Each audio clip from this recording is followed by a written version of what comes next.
Let us bow our heads and put ourselves in the presence of the Lord. Dear Heavenly Father, we thank you for gathering all of us today.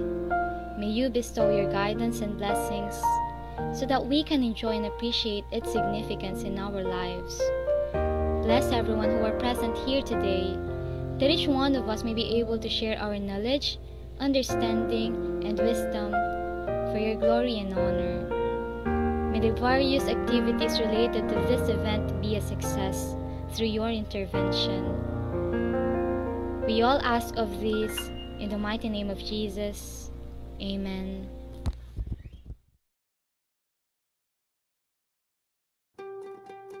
Noon pa man, malaki na ang naging bahagi ng mga kababaihan sa lipunang Pilipino. Kaisa sila sa marubdob na paghahangad ng kalayaan ng ating lahi. Kabilang sila sa paglinang ng ating makulay na sining at mayamang kultura. Kasapi sila sa pagtataguyod ng mga adhikain ng kapwa mamamayan at sa pagtugon sa mga pangangailangan ng lipunan. Katuwang sila sa pagtuklas sa mga larangan ng agham at medisina.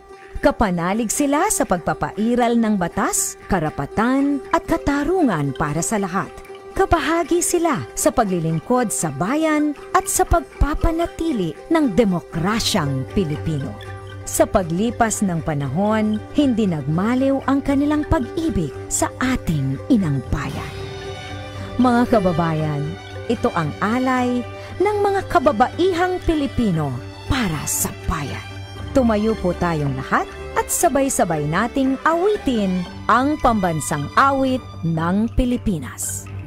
Ayang pag-ibig, dala sa silanganan, alam ng puso, sa dilim mo'y buhay. Lupang hinirang, dulatan ng pag-ibig, sa manlulupin, di ka masisingil, sa lahat ng tulog, sa silang at sa langit mong babang, maging ang tula at awit sa paglayang minamahal. Ang isang ng patawat mo'y talumpay na nagliligid, ang ituwing na araw ng kailan pa may madilig.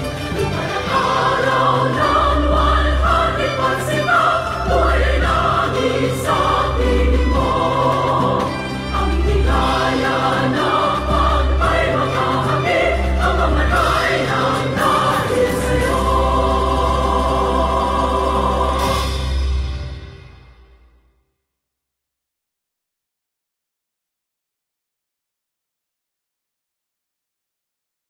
Be a MOP member in the region of Mimaropa.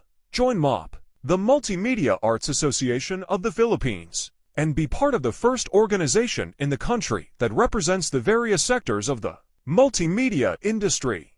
Get access to upskilling workshops and seminars, increase your professional network, experience a new level of professional engagements, and immerse in collaborative projects.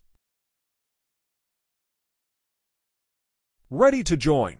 Fill out the form to be part of MOP for the region of Mimaropa. MOP Mimaropa is a chapter of the Multimedia Arts Association of the Philippines.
Okay, so good morning, everyone. So I hope you can hear me loud and clear. So if you can hear me loud and clear, so please kindly chat on the chat box or have chat. Ayan, rinig po. So good morning. Thank you so much, Rocky Chan. Thank you so much from Zamboanga. So we have, sino to? Check that. City Shirley. Okay. So good morning to all of you. So thank you so much for attending our session for this day, the fifth session of the Multimedia Arts Association of the Philippines Mimarapa chapter for the year 2024. So I am very excited for the new webinar that we're going to conduct this morning as we're going to dive into the discussion about how we're going to publish a book from scratch into a publishable one. And I know that this kind of technique or uh, publication that we're going to do, or this webinar that we're going to do, is really inclined on the multimedia arts, as we all know that ang paggagawa ng aklat ay talaga namang right now is nagsisimula from scratch into a book ay kailangan ng multimedia knowledge and multimedia skills, and also some touch of creativity. So for this session, we're going to talk about what we're going to do from the scratch into a publishable one on creating a book. And on this webinar, this is a very different webinar today because we have sets of panelists that we're going to have to discuss and share their knowledge as they created some of the books that you might already see on online, or also if you are residing at Marinduque, so you might already see the book that they published already. So I am very excited and honored to have them as we're going to tackle about how to create the book from scratch into a publishable one. And all right, before we start, I guess, okay, so as far as I've seen, we have participants here from different regions, not only here in Mimaropa, but if you are residing here at Mimaropa, so I am encouraging everyone to be part of the Multimedia Arts Association of the Philippines Mimaropa chapter, so we can have, or we can promote more the great contribution of multimedia arts right now sa ating different industry. And before that, let me introduce myself for those individuals who doesn't know me yet. So I am Julius Atienza Ala. So I am the lead organizer and coordinator of MAAP Mimaropa. And today I will be your moderator for this very momentous event. And also this webinar or this session is in collaboration with the Department of Information and Communications Technology, Oriental Mindoro, and Insal Marketing Corporation. So you can also find our webinars or upcoming webinars discussions on our Facebook page, MAAP Mimaropa. So you can just search on Facebook, and you can just kindly follow and like our Facebook page, so we can reach more individuals, not only in MAAP or not only in Mimaropa region, but also outside the region of Mimaropa. And as far as I'm seeing right now, we have different individuals or participants outside Mimaropa region. So I'm very excited to have you all here as we are going to discuss about this new and engaging topic. Okay. So we are also live on Facebook. So if you have friends who want to join our discussion today, so they can just check the live on our Facebook page. Just search MAAP Mimaropa and you will see our live on our Facebook page. So currently we have 910 followers, and we are hoping to reach the 1,000 followers by this end of the sessions, or by the end of this May. So thank you so much for your active participation and support to MAAP Mimaropa. And without further ado, to officially start our program, so I am honored to introduce to you our resource speaker. And as what I said earlier, this webinar will be different among the webinars that we've conducted from the past months, because we have full of panelists here, or we're going to have some panelists and resource speakers who will discuss the creation of book from scratch to a book spill. So with that, let me first introduce our resource speaker. So for us to start this very great, momentous webinar that we're going to have this morning. So our resource speaker today is based at Buwak Marinduque and an associate professor at the College of Arts and Social Sciences of the future Marinduque State College. So he earned his undergraduate and master's degree at the University of the Philippines, taking up Philippine studies. So he obtained his doctoral in Philippine Studies, Language, Culture, Media at De La Salle University. He is the cultural sector focal person of the MSc Marinduque Future Labs. He is also selected as an Island Innovation Ambassador and the Island Innovation Academic Council representative since February 2023. He is the Vice President for Luzon of the Ugnayang Pang-Aghamtao or Anthropological Association of the Philippines.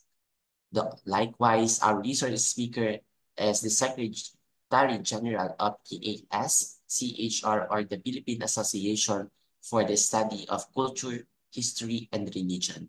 In addition, he is the regional director of the Trainers and Advocates Association of the Philippines. And that's what you can see. Our resource speaker is really have the credibility to discuss how we can really publish a good book from scratch into a book spill. So ladies and gentlemen, I am pleased to honor to have our resource speaker today, none other than Dr. Randy P. Nobleza. Good morning po, sir.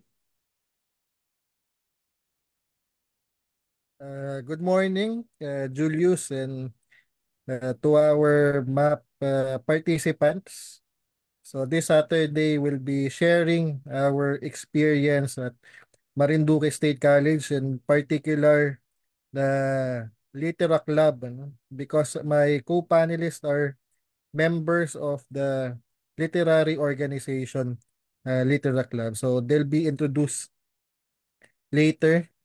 I'll just start the discussion from scratch to a book. So based on our experience. So I'm going to share some slides. Sure po, sir. I'm going to stop my sharing in just a few reminders po to our participants. If you have some questions or clarifications about the discussion, so please kindly use our chat pad or Q&A pad to have your questions or clarifications, and also on Facebook Live. So I'm going to check on Facebook if you have questions later on, and we're going to have it answered right away.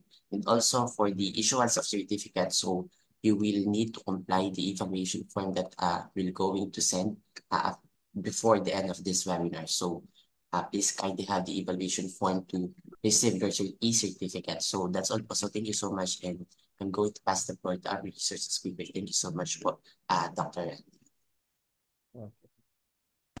Okay. Thank you, Julius, for the reminders. So good morning to one and all. I'm going to share some slides. So the topic, okay. So this is the title slide. So as you can see, so the organization is a bit new. So it just celebrated its first decade last year. So I proposed this topic to MAP last month. So for the celebration of Literature Month. So since it's already May, and incidentally, May 18 is International Museum Day.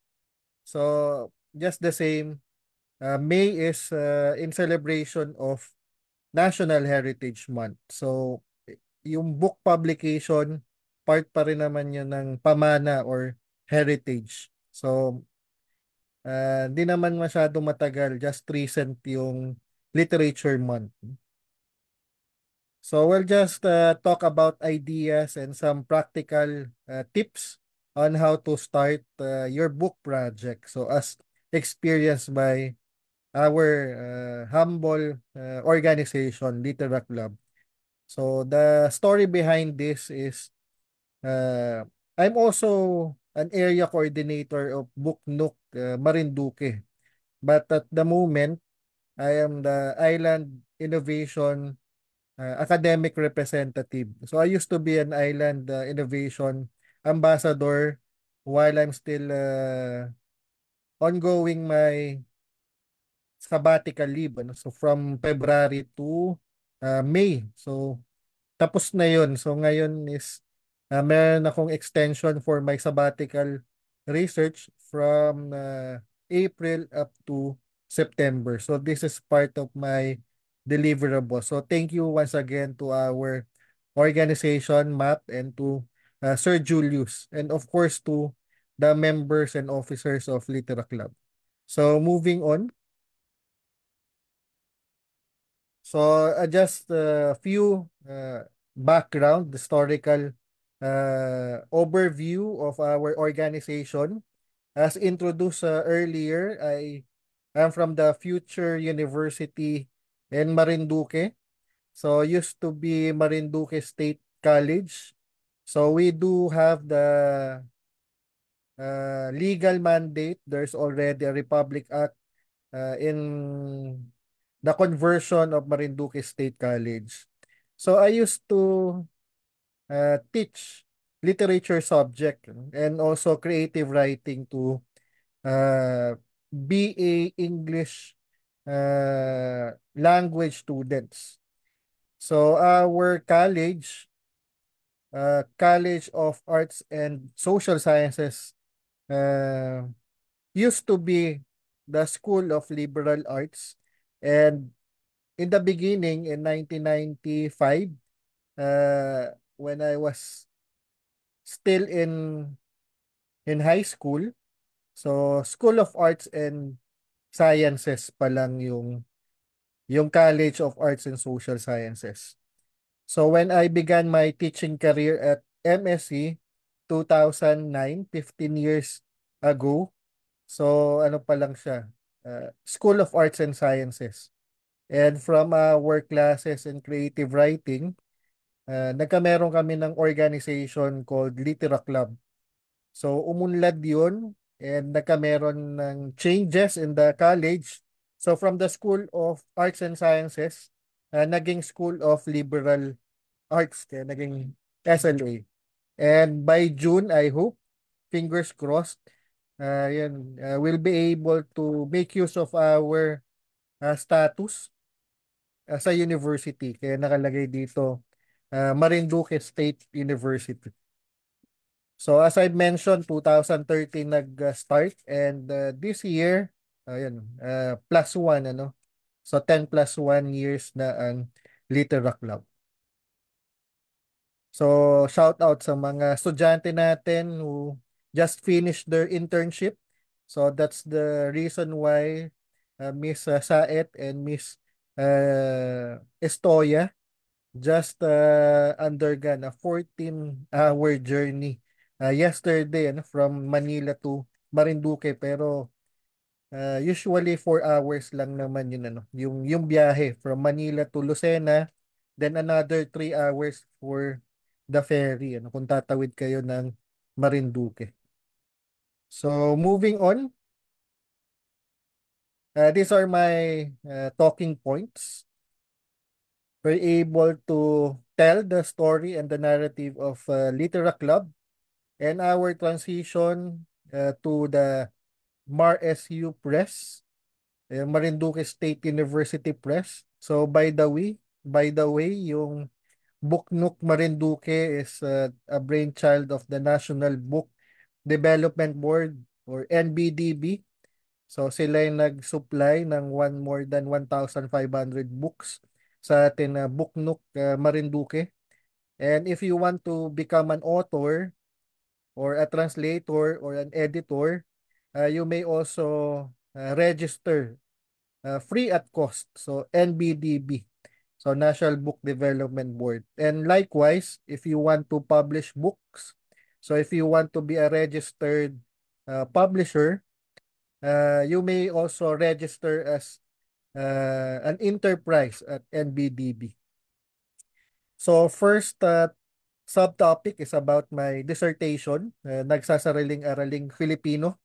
So don't worry, I'll not discuss the nitty-gritty of my dissertation, just the part where we um, uh, excerpted or got some excerpt for our book publication. So this is the collaboration between the Litera Club and the MAR-SU Press.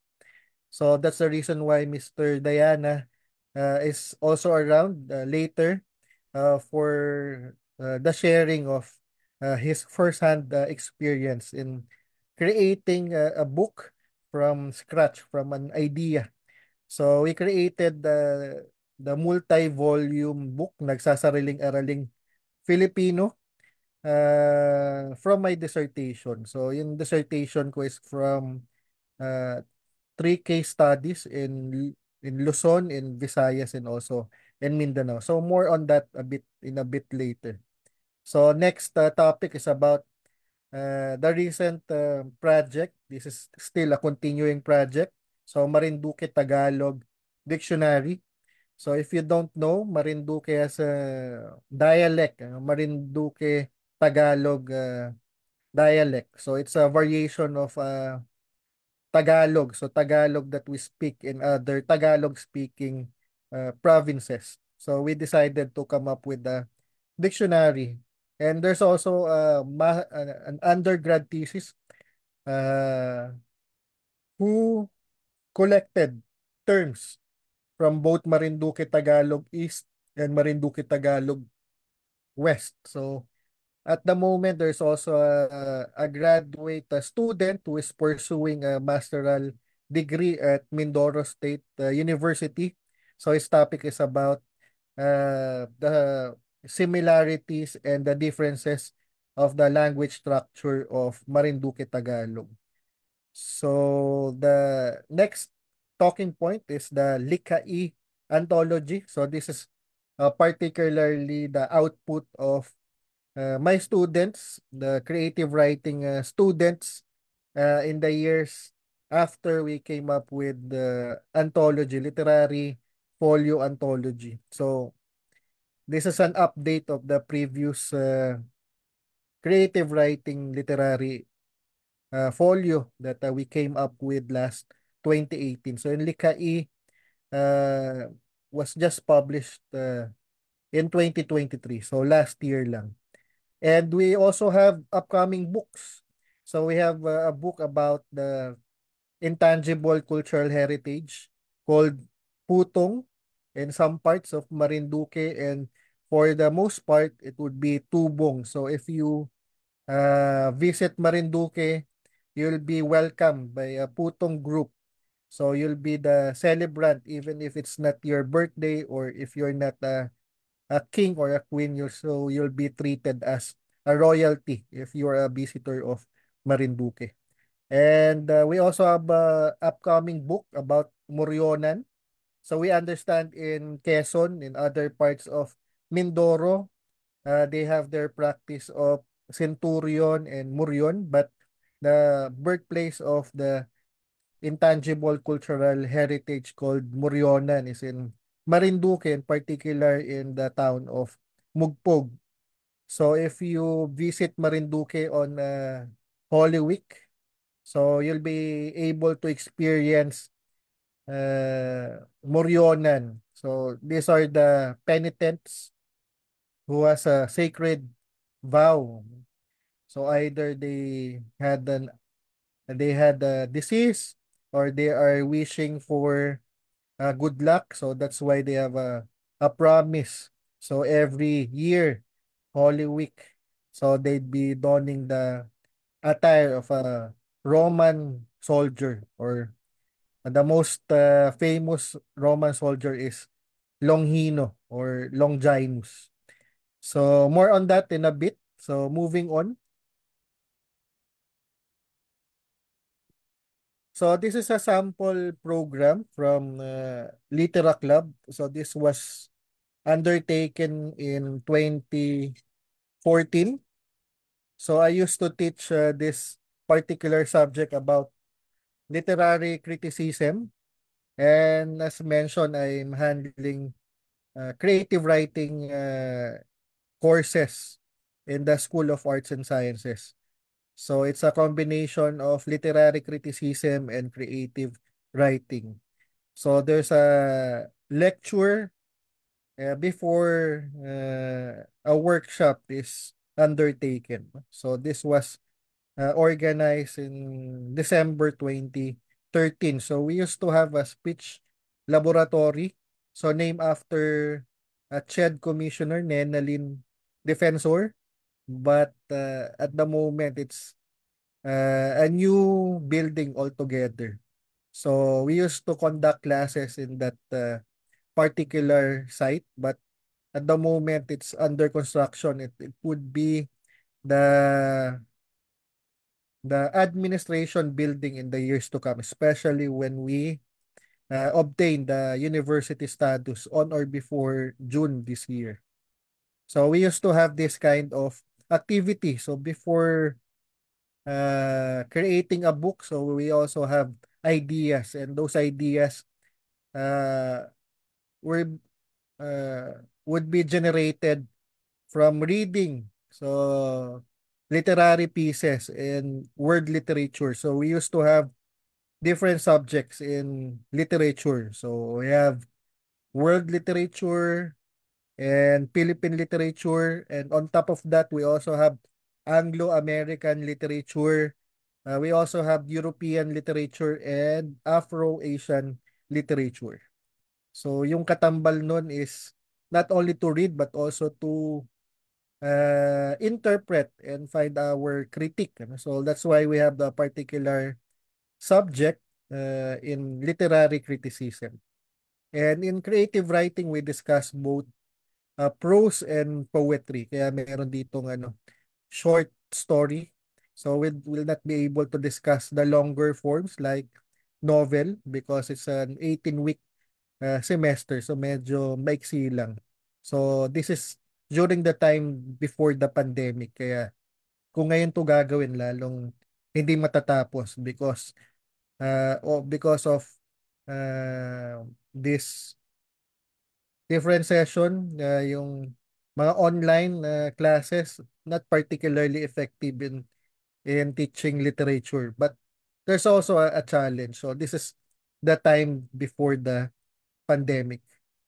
So yun. So just to have a glance of the program.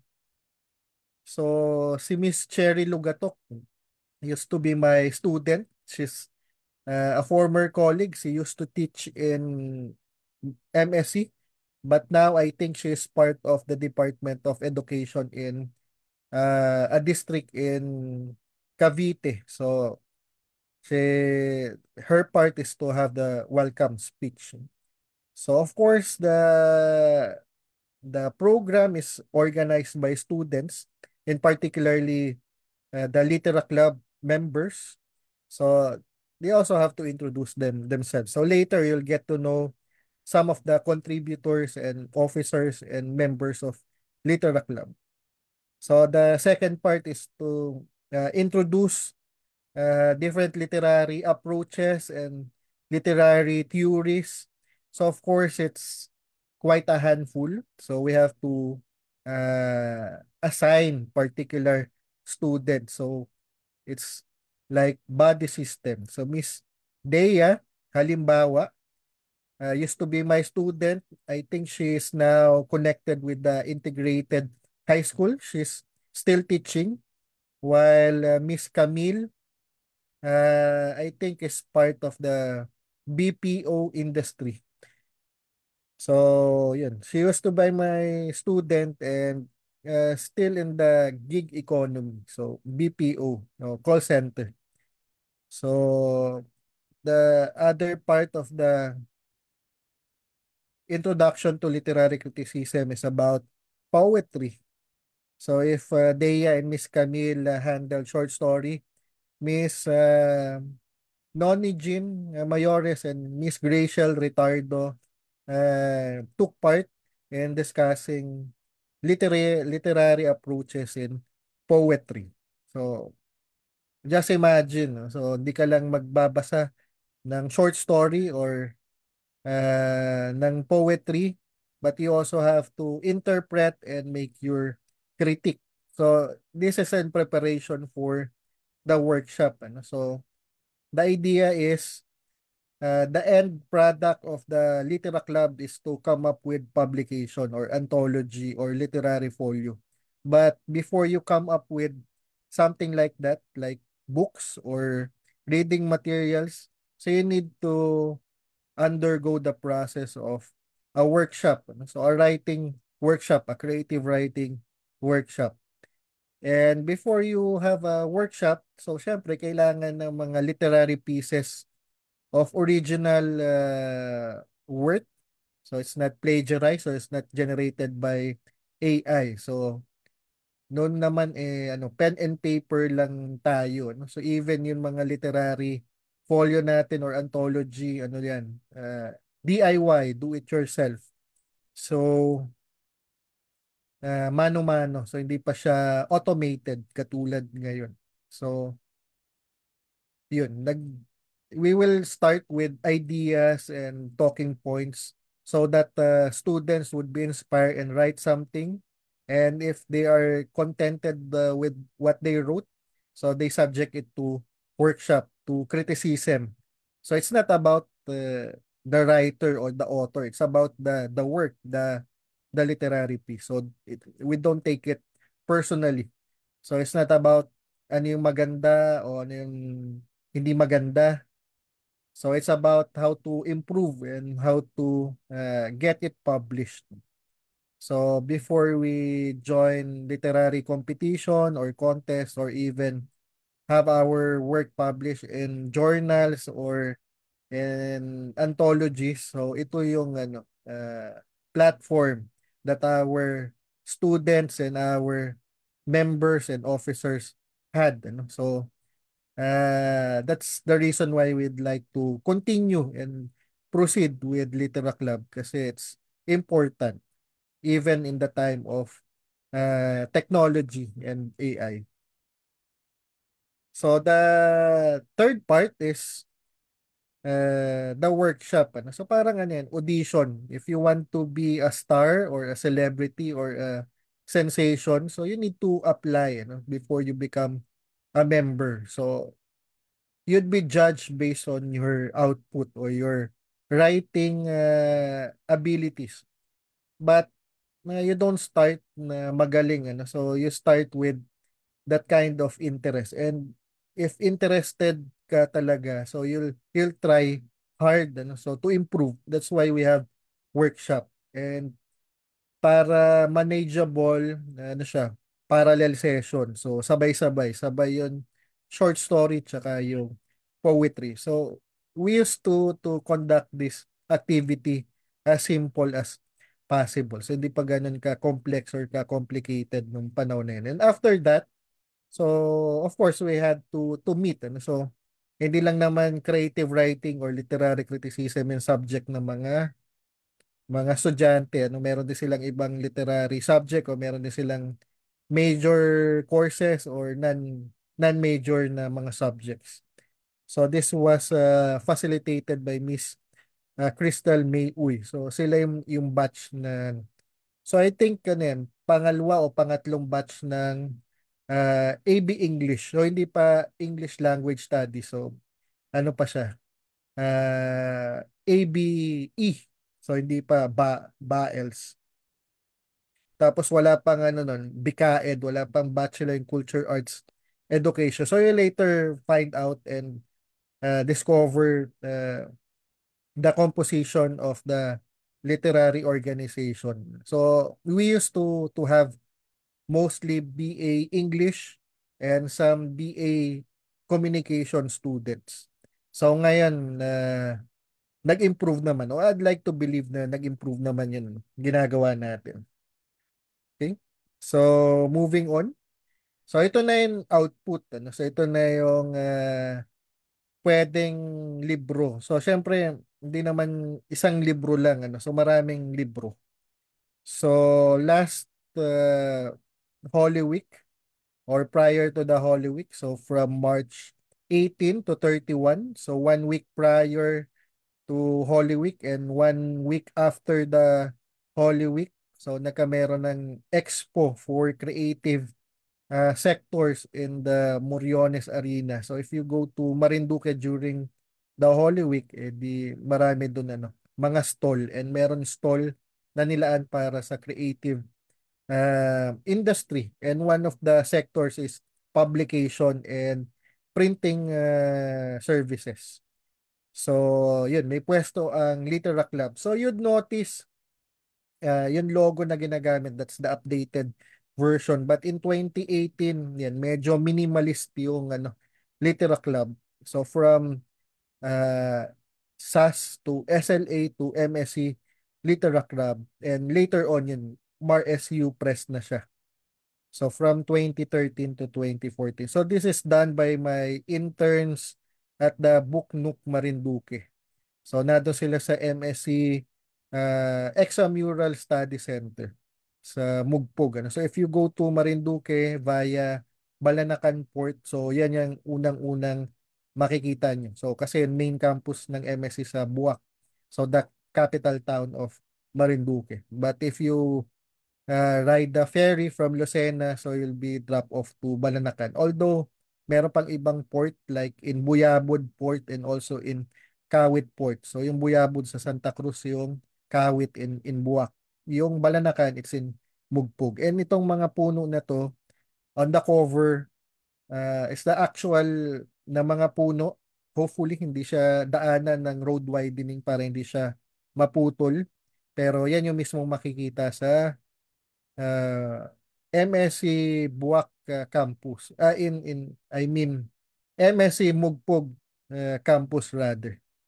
So ano ba yung nakalagay? So this is what I am referring to. So this is the first ever publication that we had. So this is a compilation of a forum series. So it's different fora. So iba-ibang forum sa iba't ibang school. So ito pa yung mga logo ng mga school ng MSc. So ito pa yung Arts and Sciences, ito pa yung School of Information and Computing Sciences, ito yung Allied Medicine, Engineering, Education, and later on, nagkameron na rin ng Business and Management, and nahiwalay din ang Institute of Criminal Justice Education, and wala pa yan, lahat ng yan ay meron ng industrial technology. So from 1952, so yan ang unang high school program na meron ng MSc, hanggang yung 2 taon ng industrial technology, naging bachelor program, and hanggang ngayon meron pa rin College of Industrial Technology. So February to nagkameron ng V-Day celebration. So hindi yan Valentine's Day. So yan ay Vagina Day. So para yan sa mga kababaihan, and katatapos lang ng Mother's Day. So ito ay global na activity. 1 billion rising. So 2014. And yung team nito is Justice. So yung skill ng mga estudyante in literary criticism and literature and creative writing. So nagamit nila yon to know what is the student awareness about women's empowerment and LGBT consciousness. In 2014, hindi pa masyado pinag-uusapan yan sa gender and development. Pero in 2014 in MSc, medyo aware na yung mga estudyante. Kaya yun. And malaking bagay kasi literary criticism, meron yan feminist approach, meron yan Marxism, meron yan structuralist, so on and so forth. So maraming ism yung So for 5 days, So yan yung ginagawa ng mga estudyante. So from one school or one college to another. So since hindi pa tayo university during that time, so school pa lang tayo. So yun, iba't ibang school yun ang bubuo ng college. So unlike university, so iba't ibang mga college yung bubuo ng university. So this is all in one campus, in the main campus, in Buwak campus. And we were able to obtain copyright for this, but no ISBN yet. So medyo pina-fine tune pa namin yun, yung proseso during the time. So I think during that particular moment, so wala pang uh, intellectual property office. So I cannot remember. So just correct me if I'm wrong, pero the copyright application then is you have to go to the National Library of the Philippines and submit or deposit a copy of your original work, and they'll give you a certificate of registration if they ascertain that the work is original. So, ito yung unang-una namin na na-applyan ng copyright, pero paisa-isa lang. So, unlike nowadays, meron ng IPOPHIL, meron ng Intellectual Property Office Philippines. So, dineputize na sila na National Library so that they could help out. Kasi kung lahat ng libro papasok sa National Library, so kamusta naman? Gaano katagal sila matatapos? So meron ng IPOPHIL. Kaya lang medyo mahaba din 'yun proseso. So more on that in a bit. So just moving on. So this is a 2014 work. So tingnan natin yung sumunod. So just a background on the evolution and the improvement of Litera Club. So 2018, so ito na yung itsura niya. So panahon na to ng senior high school, nagkameron na ng grade 11 and grade 12, and the clamor of the students and even the teachers, more of the teachers kasi sila yung mawawalan ng ituturo na subject in college. So in particular with the CHED Memorandum Order 12 series of 2015, which effectively uh, renders the higher education institutions the teaching of literature and Filipino subject as optional. So, pwedeng ituro, pwedeng hindi. So, yung Filipino subject, hindi na required, hindi na mandated na subject. So, yung Litera Club, so not only conducts workshop or literary criticism or fora, so sila din ay may mga advocacy. So, isa yun sa mga naging memorable na advocacy in 2018. Kaya merong ganitong klaseng minimalist na logo ang Litera Club. So, syempre, kung walang Filipino subject at wala ng literature subject, so the question is, ano yung lugar ng literature o ng creative writing, even in Marinduque Tagalog, in the mother tongue. So, ngayon, di ba, matatag na. So, bago na yung curriculum.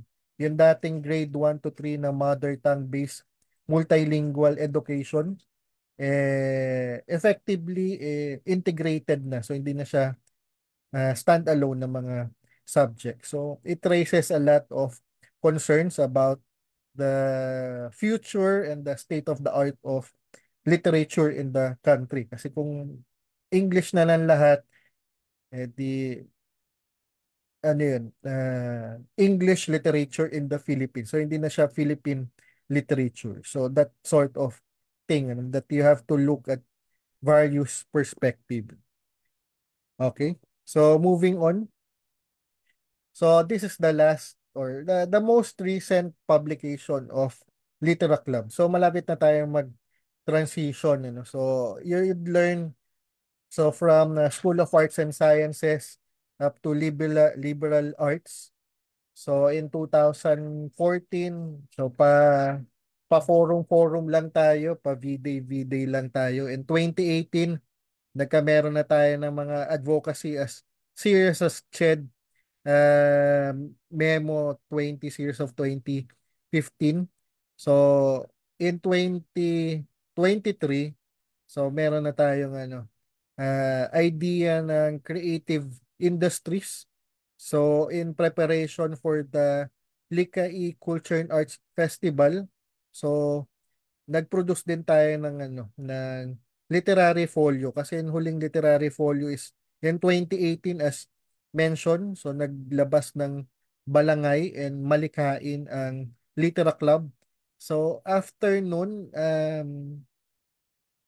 nag-aral ako sa Manila ng akin doctorate. So from 2014 to 2016. So hindi ko na nasubaybayan. So pagbalik ko, yun, it took us 5 years. So after the pandemic pa bago makapag-recruit ng mga bagong members at ito na yung resulta. So Likai. So yun likha is to create and the Marinduque Tagalog variation is Likai or Likaa.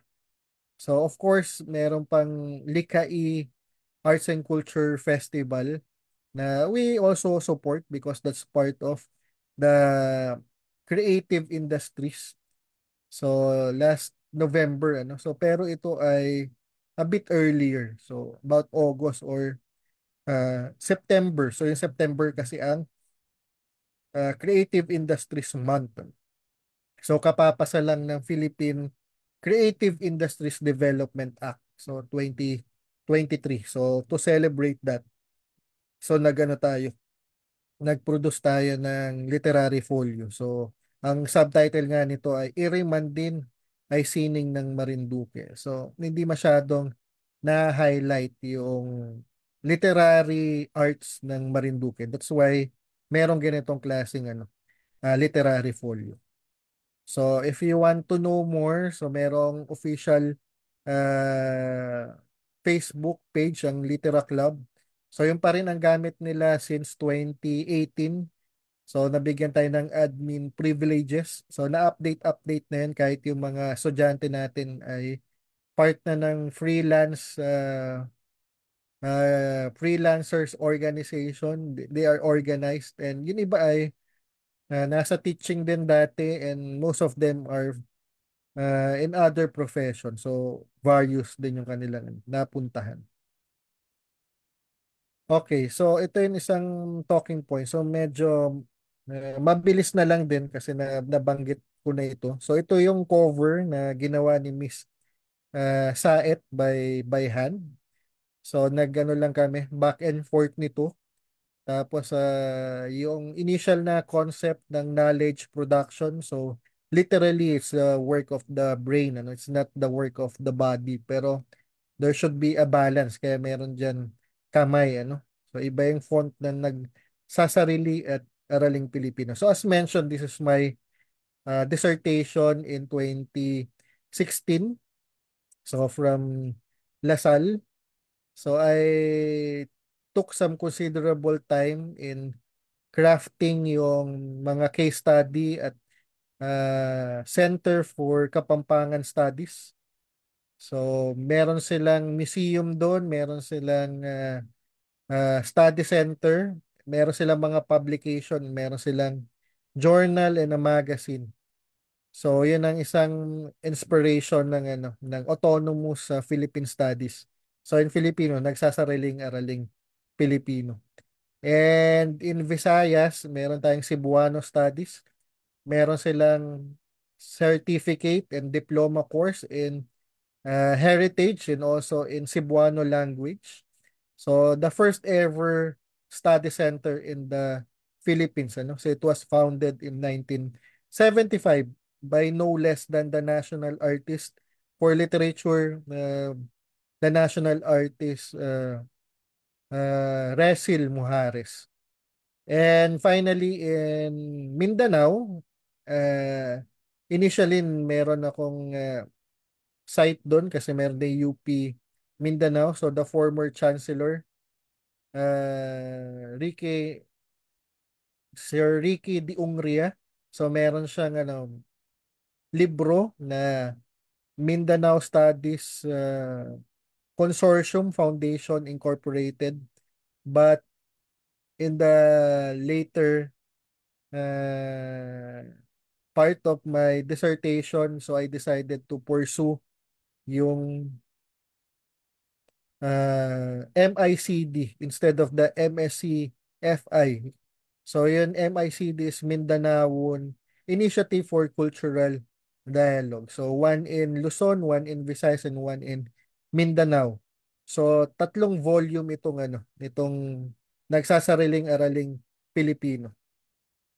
So tatlong magkakaibang monograph yung ginawa ni Mr. Diana, pero same na cover na ginawa ni Miss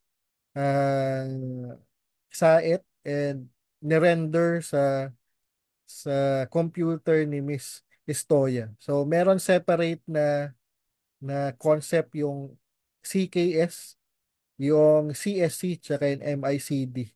So this is still in the process of copyright application, although at this point meron na tayong ISBN.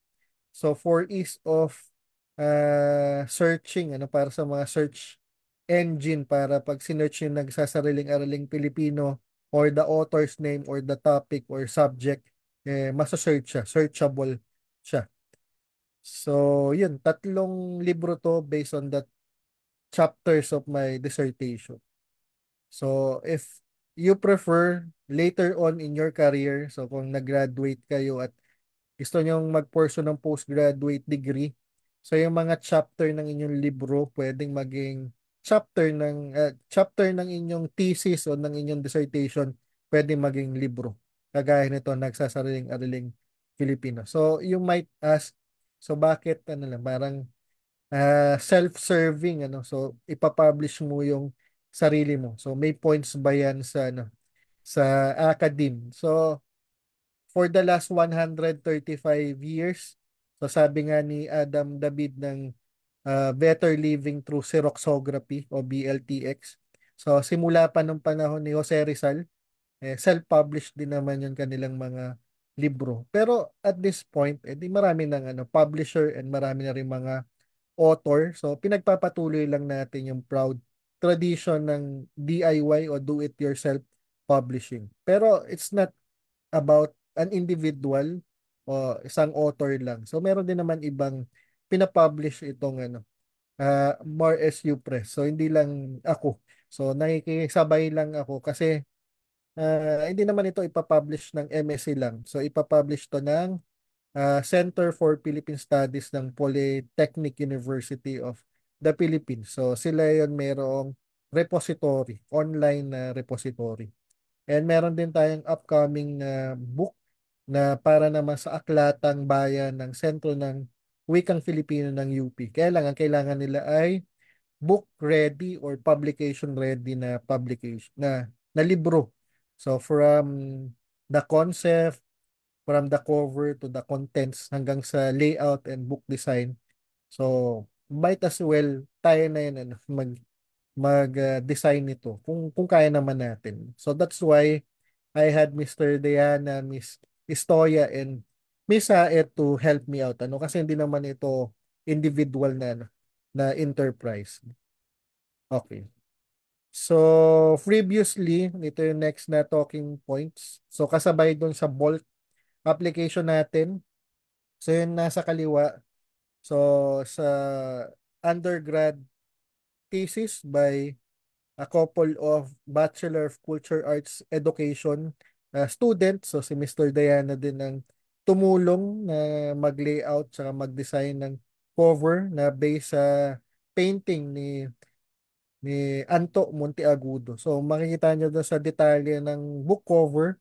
So mga salitang Marinduque o Marinduque Tagalog. So ang title ng kanilang thesis is ano raw? Munting Diksyonaryo ng Silangan at Kanlurang Marinduquihin. So you might hear these terms, yung Marinduque Tagalog, Marinduquihin, Marinduqueño, and for a time Marinducanon din. So there's a diversity of ideas here. So wala tayong monopolyo dito.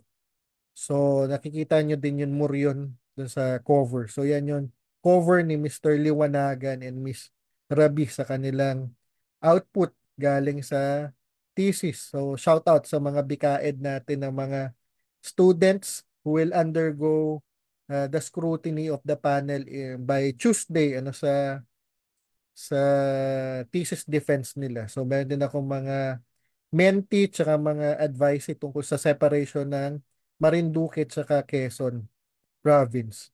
So good luck sa Tuesday. So yun, nasa kanan naman, ito yung ginawa ni Miss Saet tsaka ni Miss Estoya. So hand drawing yan. So freehand na drawing. Pero syempre, lahat ay nasa language na ng computer. So 1 and 0. So digital na, digitized. So digital art na yung ginagawa nila. So from the font, from the literary icon. So hindi lang Muryon yung icon ng Marinduque but also Bila-Bila. So yung Bila-Bila is the Marinduque Tagalog term of butterfly, or in other parts of the country, paru-paro. So sa Marinduque, Bila-Bila yan. So yun. So the raw material for the thesis of Mr. Liwanagan and Ms. Rabi is shared by Marinduque Tagalog Dictionary. So this would be the Marinduque terms by Anto Muntiagudo, is an avid collector of Marinduque Tagalog terms. And also yung continuing work of Ma'am Rosalinda Castro, yung Mugpughenyo. So this is a collection of Mugpughenyo terms. And also si Randy Sales ng Graduate Diploma in Cultural Education, first batch sa Enverga, Manuel S. Enverga Foundation sa Quezon, sa Lucena. So meron din siyang collection ng Gasenyo term. So Mugpog and Gasan. And finally, syempre na-compile din yan ni Mr. Liwanagan and Miss Rabi. So earlier in 2012, nagkamera na ng cultural mapping ang Marinduque, and meron part dun sa intangible cultural heritage na language. So yung domain number 1, yung oral tradition, including language. So kasama dun yung Marinduque Tagalog. So just in the town of Buwak.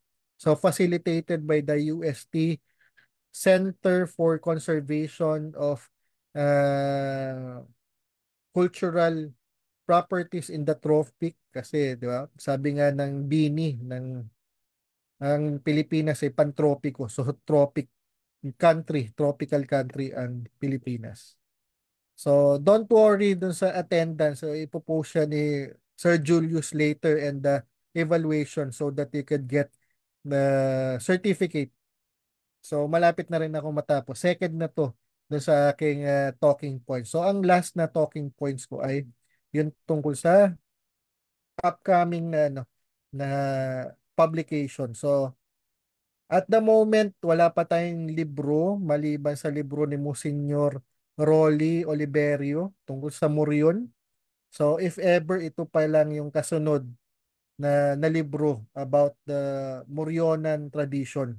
So this is based on the masteral thesis of Sir Danny Ledesma Mandia. So ito yung book cover based on the Anto Monteagudo painting. Of course, rendered by Miss Estoya and Miss Saet sa computer, and ang book design at layout ay walang iba kundi si Mr. Diana. And yun, nasa kanan naman is an upcoming book by Brian Levina Biray, who is a candidate doctor sa ANU, sa Australia National University. So nandun siya ngayon, pero bago siya pumunta doon, nagmasteral muna siya sa Europa. So meron siyang Erasmus Mundus scholar, which enable him to refine some of his previous work about putong and tubong. So yung kanyang masteral dissertation is entitled Transmission and Transformation. Tubong Ritual as Knowledge, Practice, and Heritage in Marinduque, Philippines. So again, yung cover nito ay galing sa painting ni Anto Monteagudo, and yung laman niyan ay galing sa mga chapter ng masteral dissertation galing sa Erasmus Mundus na stint ni Brian Levina Biray.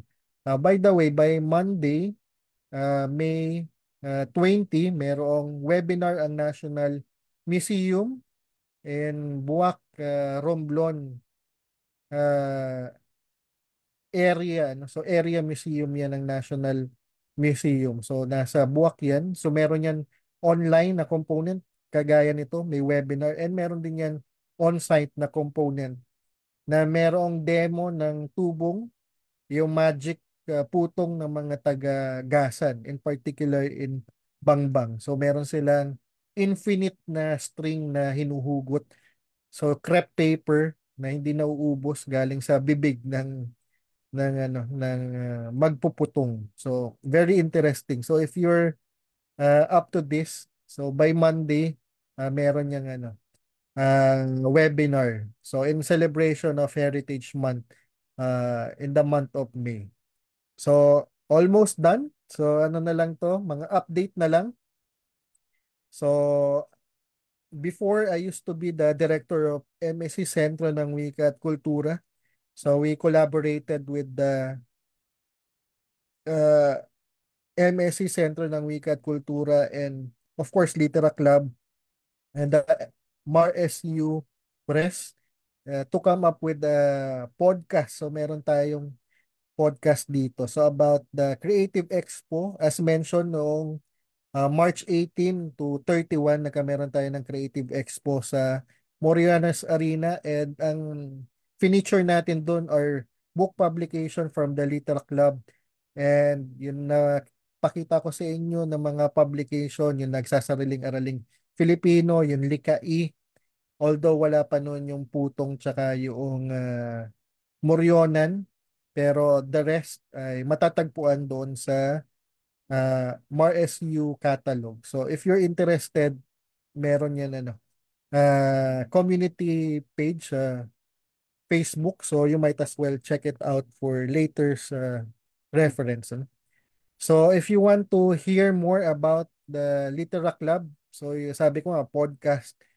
So pwede naman yan i-download or i-stream. So if you have a scanner, you can save the link. So merong ginawa na podcast. So shout out sa ating mga intern na katatapos lang, si Miss Harabe tsaka si Miss Rial, who put up a podcast about the Creative Expo. So meron silang at least 4 na episode, and this month nag-spill over na sa Heritage Month from Literature Month. Pinipicture din natin yung mga authors. So kagaya ni Mr. Constantino na gumawa ng Prison Linggo. Estudyante din natin sa BAELS, and si Miss Bianca narito na gumawa ng fishing lexicon ng Torrijos and Buwak. So yung lahat ng mga fishing terms na available at her disposal ay makikita niyo doon. So on that note, I end my sharing. So to give way to my other co-panelists. So I hope this has served as a backdrop for the sharing of my co-panelists in Litera Club. So ito yung inabot ng MSC Litera Club, used to be the SAS and SLA Litera Club. So hopefully it would transition and blossom into MARSU Press. So yun yung mga ideas behind and yung mga book cover, and for the details, so Sir Julius would introduce my co-panelist. So thank you for your kind attention, and later on I'll join my co-panelists for the open forum. Thank you and good morning once again.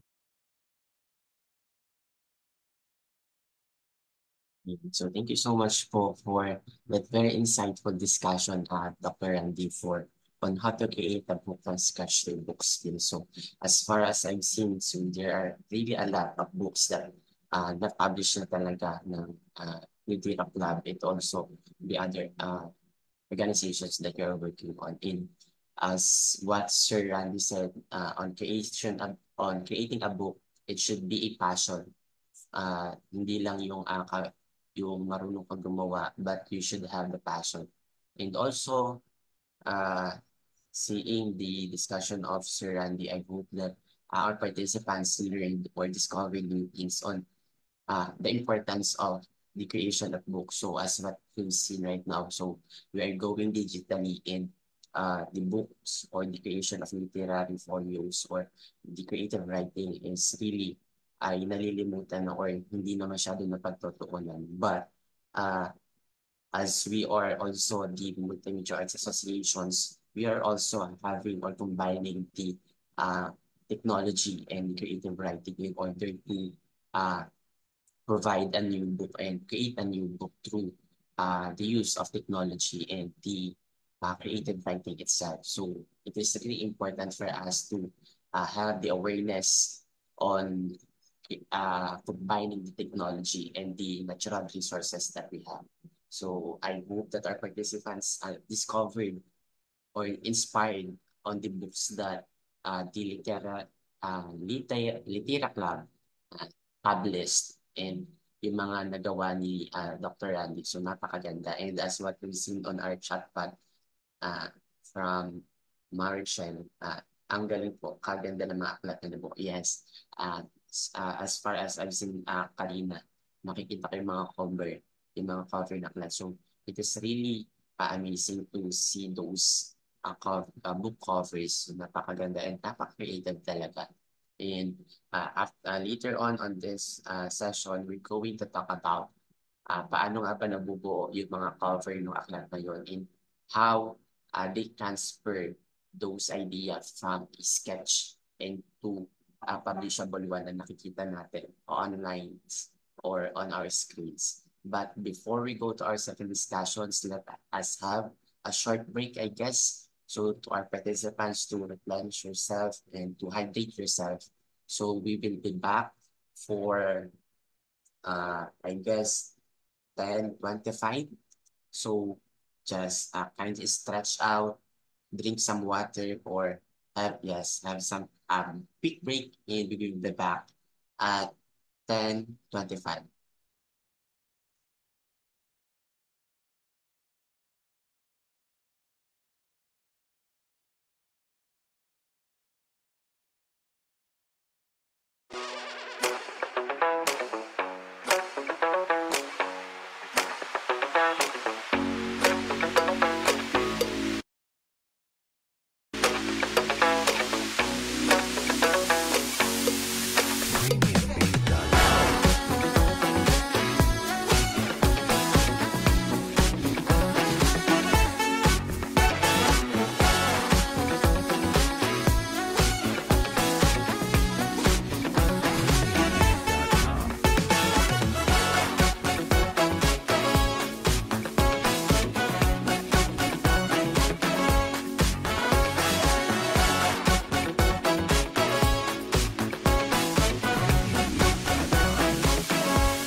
Okay, so good morning again, everyone. So I hope that you've already replenished yourself or you already have drink your water. So thank you so much for your active participations and active participations on our discussion today. So as far we've seen earlier, so it is a very informative discussion as Dr. Randy give us insights and tips on how to create a book on and how does they create a book from scratch and also show the importance of the creative writing and integrated technology that we have right now. And before we go to our discussion or second discussion for the panel discussions that we have, before we go, uh, just a quick survey. So from our participants, have you already go to Marinduque? So sino na yung mga nakapunta sa Marinduque? Or if not, are you planning to travel sa Marinduque and discover the art and cultural preservation rather. So if you're going to Marinduque, so you will see how they really preserve their culture and arts. And you will see it not only on the book that we are seeing right now, but also on their structures. So makikita yung mga lumang bahay doon that you will see. And you will be amazed on how they preserve their culture. And yes, from April dawn. So I've never been to Marinduque. And if you are not yet, hindi pa nakapit sa Marinduque, so have it on your itinerary. So you will see and you will be amazed sa cultural and arts ng Marinduque. And also, just a quick trivia, Marinduque is considered as the heart of the Philippines and the butterfly capital of the Philippines, if I am right. And okay, so if you have questions about the discussion earlier, just kindly have it on the chat box so we can answer it right away with our producers, speaker, Dr. Randy. And going now on our second discussion, I know that you've learned a lot of things on our first discussion, but right now, we will have a discussion kung paano nga ba ginagawa yung mga aklat from scratch and to something na nakikita natin sa screen and also nababasa natin as a tangible one. So with that, I am pleased and honored to welcome our dear panelists today. So we have here students from Marinduque State Marinduque State College and soon to be Marinduque State University. So we have here Miss Jimmy Estoya, Mr. Gerard Dinaya, Diana Rather, and Miss Andrea Saed. And having that, they have the respective discussions from creating a book from scratch into a publishable one. And after that, we're going to have a panel discussions where we're going to answer some provided questions and if you have questions, so we can also answer it after the panel discussion. But for that, let us first have the first discussion that will be given to us by our first panelist. And for our first panelist, let me first introduce her. So our first panelist today is a fourth-year Bachelor of Arts in Communication student. So she is an active student leader and performer with distinguished recognition upon her name, including the following. So Leadership Awardee for the College of Arts and Sciences, 2022 MSc Cine Gunita Best Actress Award, Southern Tagalog Regional Association of State Universities and Colleges for Estrasok 4th Placer in Radio Drama, PETA bagong bilang 3rd place for spoken word poetry and recently presented her paper in Communications Research International Conference held in University of the Philippines, Diliman. She completed her senior year of high school at Marinduque State College with honors in Humanities and Social Science track. She finished her junior high school education at two different institutions, which is the Governor Ferrer Memorial National High School in Cavite with the distinction of Daikiti, with distinction in Daikiti National High School with honors. So she graduated as the class salutatorian in elementary at Sabak Elementary School. She was the past host of Marinduque News, All About Youth Season 2, and a former campus journalist from elementary to senior high school as an editorial writer, and also enacted as the editor-in-chief of their school publication, namely The Footprints and Ang Salambao. She participated in the Division School Press Conference in 2017 and took home the title of Editorial Writing Champion in the English category. In college, she joined various online seminars under PETA for theater advocacy and CCP for community theater. She participated in the following seminars: Youth Lab, PETA Bitaw 2023, and Save Me Movement 2023, to name a few. She finds joy in creating art through writing poems and painting. She is an inspiring screenwriter and filmmaker. So ladies and gentlemen, I am pleased to honor and welcome our one of the panelists we have for the discussion freehand illustration process, none other than Ms. Andrea Sae. Good morning, ma'am. Hi, good morning. Yes po. Good morning, ma'am.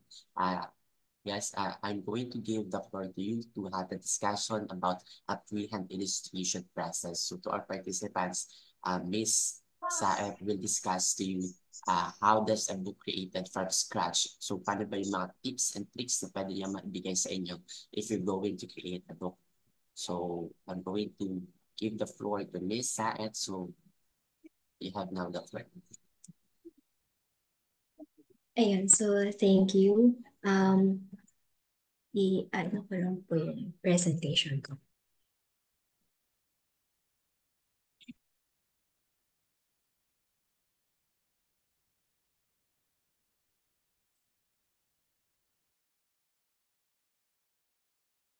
Hindi po ata nakapag-present.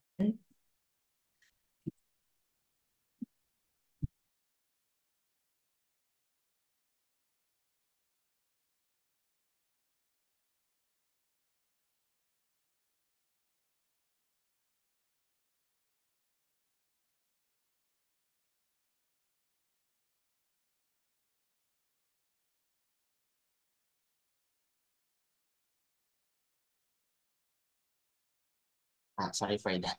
Nakamute pala ako, sorry. Yes po, I've added you, ma'am, sa co-host. So please kindly try to share po and if you can add your camera. So thank you so much po.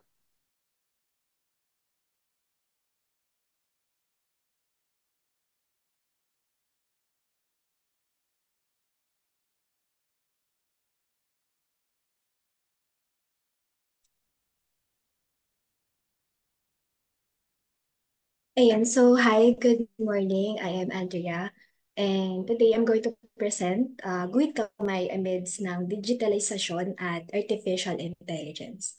So, ang first point po is, ito po yung mga talking points ko. So, traditional drawing in choosing your material and making a book cover. The process of making a book cover. So, magiging brief lang po siya and hindi ako mag-grapple upon sa sobrang technicalities nung paggawa ng book cover from scratch. So, sa unang part po is you have to ask yourself, bakit ka nagdo-drawing? So, mula sa batang pinaki ng Art Angel at ni Steve sa Blue's Clues. So, from a creative standpoint, I grew up and I was raised creatively by watching TV shows or art shows from TV na ang mga pinapalabas doon is gumagawa sila ng mga artworks from scratch. And most of these art shows are Art Angel, Blue's Clues, and Art Attack. And doon, na-inspire ako to make things out of nothing. So, parang ano siya, nagiging, I consume media from that age na lahat ng mga nakikita ko is they draw things from paper and from scratch. At na-inspire ako personally to make my own at gumawa rin ng mga artworks gamit ng kamay. So, traditional drawing. So, sa panahon ngayon, in digitalized world we live in, most of the artworks or most of uh, the artworks we see are made digitalized o nagagawa na siya na sa online lang or nagagawa na siya ng gamit na nila is computer. At dahil nga sa bagong panahon ngayon na may na-introduce na tayo sa generation in AI or artificial intelligence, it is not a dying art, pero traditional drawing is still at its point na masasabi ko na marami pa ring tao ang na gumagamit ng traditional drawing. So, bakit siya maganda in my own belief? It is the sensation that you're making something out of nothing. If you're drawing na from scratch, na ikaw mismo yung nakikita mo, ikaw mismo nagbe-blend ng kulay, ikaw mismo ang gumagawa ng mga drawing mo. Kapag ako, on my personal point of view, kapag gumagawa ako ng artwork, nag-start muna siya sa idea. And since I like to tell stories and repurpose my stories into my drawing, nagiging visual, nagiging visual art form. Kapag yung gusto kong idea is siya, kapag yung mga naiisip ko is nagagawa ko siya into a painting or a drawing. So it is a sensory experience kasi hindi mo din siya makukuha, hindi mo siya mag-grapple kapag lahat ng ginagawa mo is you're just clicking it or you're just copy-pasting it from the net. Kapag gumagawa ka ng traditional drawing, it is a series of errors and lagi mo siyang dapat ayusin, lagi mo siya dapat i-revise for a book. Parang kung sa book standpoint, lagi mo siya dapat ayusin, i-edit out. At kapag nakikita mo yung gawa mo na marami kang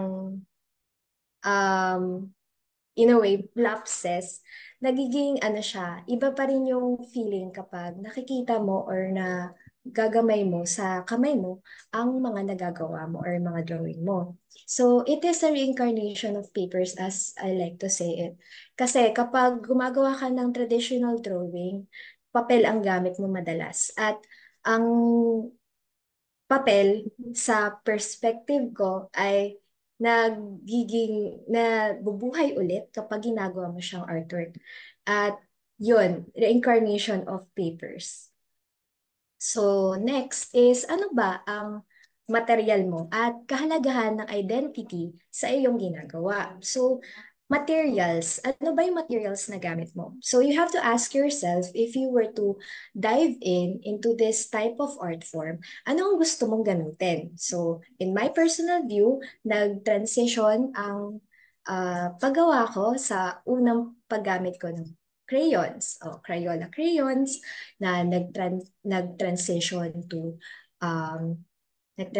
to pastels, to watercolor, to charcoal and pencil, and now I use stamp markers and wash colors. At dahil sa gamit na to at transitioning na to, mahalaga na makita mo kung saan mo mas gamay ang gagamitin mo o saan ka mas gamay sa mga material na yun. Sa personal experience, lahat ng nung bata pa ako, nung elementary, sumasali na ako ng mga poster making contest at lagi ko nakikita na ginagamit ng mga estudyante at ng mga kaslaban ko ang pastels or oil pastels. Kaya nung panahon na yun, yun ang ginagamit ko. Pero nung nung high school na ako, nakikita ko na madalas na ginagamit nung panahon na yun is colored pencils and watercolors. So, I try to grapple and use those materials as well. At nung nakita ko na um, nakita ko na pwede ko rin naman siyang gamitin, ay gumawa ako ng mga artworks on that using those materials. Pero ngayon na um, mas nagamay ko na yung mga materials na yun, I still explored with other mediums like gouache and poster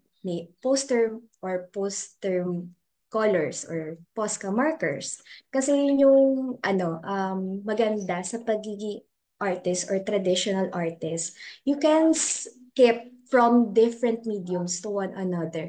If you want to, may freedom ka na gumawa nun or gumamit ng iba't ibang material sa mga ginagawa mo. At sa ganong paraan, mas na-explore mo kung saan ka mas magaling o saan ka mas komportable sa paggawa ng iyong mga artworks. So, next is roots of repurposing materials. Since traditional artwork is more rooted to making something out of nothing, you tend to repurpose your materials. Kasi nagiging creative ka rin sa process, hindi lang dun sa output. Na hindi ka lang naging creative dun sa paggawa ng painting or paggawa ng drawing, mas nagiging creative ka rin kung anong mga material yung gagamitin mo. Like for example, in my experience, gumagamit ako ng mga paper bags. Nagdo-drawing ako sa mga paper bags na nakikita ko sa bahay namin. Nagdo-drawing ako sa mga papel na back ng mga papel sa mga nakikita ko na nakalagay lang dito sa bahay. At kapag wala naman akong papel na nagagamit or wala akong watercolor pad, since it tends to be a little bit pricey, yun din, isang factor din ng pagiging traditional artist na medyo mahal yung mga material, hindi ba? Kaya kapag ganon, kailangan maging creative sa paggamit or paggawa ng mga artwork mo. So, sa specific drawing na yan, ang ginamit ko is watercolor pad. Pero pag wala akong watercolor pad, gumagamit ako ng folder or most of the time, gumagamit ako ng brown paper bag. Yun ang ginagamit ko. So, it is fun in my way since yun ay isang paraan para ma-incarnate or magamit or ma-repurpose ang mga material na dapat natatapon na lang. At imbis na itapon na lang ito, ay nagiging artwork pa siya. So, choose your weapons, but don't stay safe and stick to it. So, isa din yun sa point kung bakit nagiging maganda ang traditional medium or traditional artwork. Kasi, pwede kang mag-explore. At kung mag-explore ka naman, huwag mong ikahon ang sarili mo sa isang medium. Like, kung nagustuhan mo ang watercolor or nagustuhan mo ang gouache, pwede mong gamitin ang mga bagay na yun, pero don't stay safe and stick to it. Na, in a way, kailangan lagi you're open to possibilities and you're open to trying other materials or other mediums. And if you're making an artwork, you always ask yourself, what now? So you have to have a purpose. Kapag gumagawa ka ng isang artwork or ng isang drawing, madalas na lagi nating naiisip is para saan ba ito? Ano ba ang gagawin mo or para saan mo ba ito ginagawa? So in my personal standpoint, I always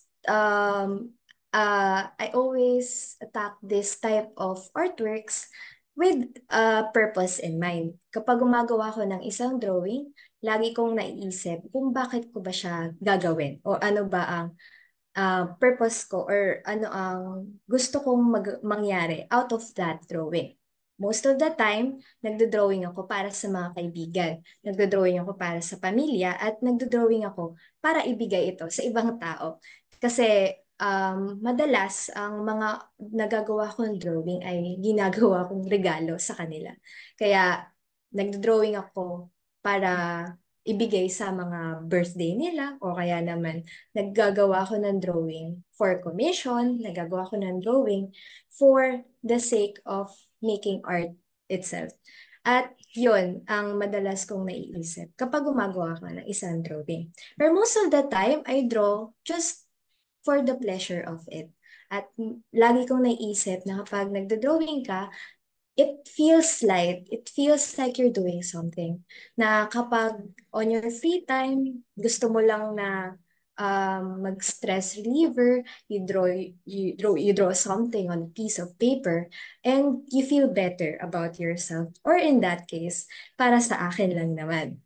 So, when running out of creative juices, seek inspiration. So, madalas nang nararanasan ko yun na magkaroon ng art block o yung parang may mga panahon na hindi mo alam kung anong i-drawing mo or nawawalan ka ng creative juices, hindi lang sa pagdodrawing pero sa pagsusulat din, na hindi mo na alam kung anong gagawin or you feel invalidated kasi may mga panahon na hindi mo din laging wala ka rin sa system na mag-create because it tends to be draining din at times na magawa ka lang ng magawa. Pero kapag nagkakaroon ako ng mga gantong araw or mga gantong moments sa daily life ko, I always seek inspiration. And one of those inspirations is nagtitingin ako ng mga pictures sa um, sa phone ko o kaya naman nagtitingin ako ng references sa online like Pinterest or Facebook, like nakikita ko na ay pwede ko tong i-drawing. So nagtitingin ako online na pwede kong mga mag-spark ng ah, idea sa akin na okay, maganda siyang i-drawing, pwede ko siyang i-drawing.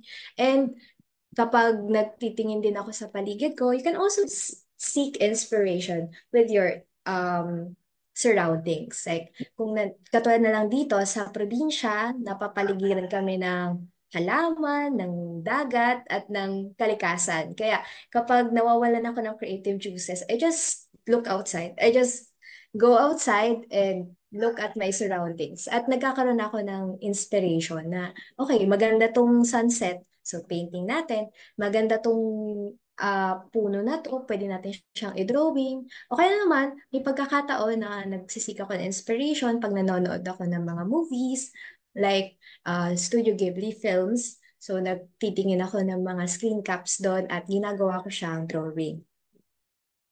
Next naman is from the standpoint of a book cover. So judging a book by its cover, we all know that saying that don't judge the book by its cover. Pero on a publishing standpoint, kailangan magkaroon ng appeal ang book cover bago mo siya, or dapat maganda ang book cover para mas maengganyo ang mga readers na mabasa ito or basahin ito. So sa publishing standpoint, ang paggawa ng book cover ay isa din sa mahalagang parte ng paggawa ng isang libro. Dahil sa experience namin, purpose naman ng mga libro ay para basahin. Kaya kapag nagkakaroon ka ng pagkakataon na magawa ng isang book cover, kailangan na magkaroon to ng glimpse dun sa ano ba ang nasa loob. So, the offer offers you the glimpse of the contents. Of course, it needs to be eye-catching. So, kapag gumagawa ka ng libro, kailangan na ang book cover mo ay nagkakaroon o nag-o-offer siya ng it's like a window to your story or to your the contents of the book. So, kailangan interconnected siya dun sa laman niya. So, it is the first layer of the story. Since kapag gumagawa ka ng book cover, katulad na lang dun sa ginawa naming commission for Litera Club, nagsasariling aralin pang Filipino. Ang naging thought process namin dun is nag-brainstorm kami with with Jem, and Gerald to make that cover. So kami ni Jem, since siya yung magagawa ng digital version ng book cover, nag-brainstorming kaming dalawa kung ano ang pagkakaintindi namin sa content. So una, binasa namin ang libro at nagtingin kami ng pwede namin maging cover dito. Nag-isip kami ng inspirations at nagsulat kami ng mga pwedeng elements na ilagay doon sa mismong cover. At sa point ko naman, nag-sketch ako ng mga drawing na pwedeng malagay dun sa book cover. So, since ang libro ay about uh, it is about the different researches at ito ay isang diksyonaryo, naisip namin na ano ba ang other elements na mag-encapsulate yung ideas na yun. So, ang naisip namin ay ang utak at kamay. Dahil ang kamay ang nagiging isang paraan para makipag-communicate ka sa mga ibang tao. So, it tells a story. From the book cover, kapag nakita mo yung cover, dapat makikita mo na, ay, about ito sa ganito. May elements or may glimpse ka na ang book na to ay about sa mga gantong bagay. So, a good book needs a good cover. So, kapag maganda ang libro, kailangan maganda rin ang kanyang cover. At ang nagiging thought process natin dito is dapat makipag-collaborate tayo sa mga tao na naiintindihan yung vision natin. In Sir Randy's point of view, tinanong namin siya kung ano ang gusto niyang maging idea doon sa magiging cover at layout ng libro. At nakipag-collaborate si Sir Randy sa amin, ni Jimerly and Gerard para gumawa ng book cover at layout. At dito, nag-drawing ako, at maganda rin na magkaroon it is a collaborative work. So, kailangan lagi mong tatanungin ang mga taong katrabaho mo kung anong gusto nila or ano natingin nila dun sa mga ginagawa mong samples ng work mo or ng book cover. So, it has to give justice to what's inside. So, kailangan since sa Litera Club, ang advocacy ng Litera Club ay maengganyo mga estudyante at mga tao na magbasa ng mga libro, maganda na ma-reflect yung advocacy na yon sa paggawa ng book cover. Dahil ano ba ang first impression ng mga tao sa mga libro, kundi ang book cover. Kasi yun ang makikita muna nila. At kapag nasa library ka naman, ay ang una mong makikita ang book cover. Kasi most of the time, naka-plastic sila. So, kapag dadaan ka ng library, makikita mo yung book cover. Kaya kapag maganda ang book cover, may isip mo na basahin ito at may engganyo ka magbasa nito. So, next is the process. Kapag gumagawa kami or nung gumawa kami ng book cover, nag-brainstorming muna kami at naggagawa kami ng mga sample works. So, kapag dun sa case namin sa Litera Club, paggawa ng book cover sa Litera Club, naggawa muna ako ng draft drawing sa papel.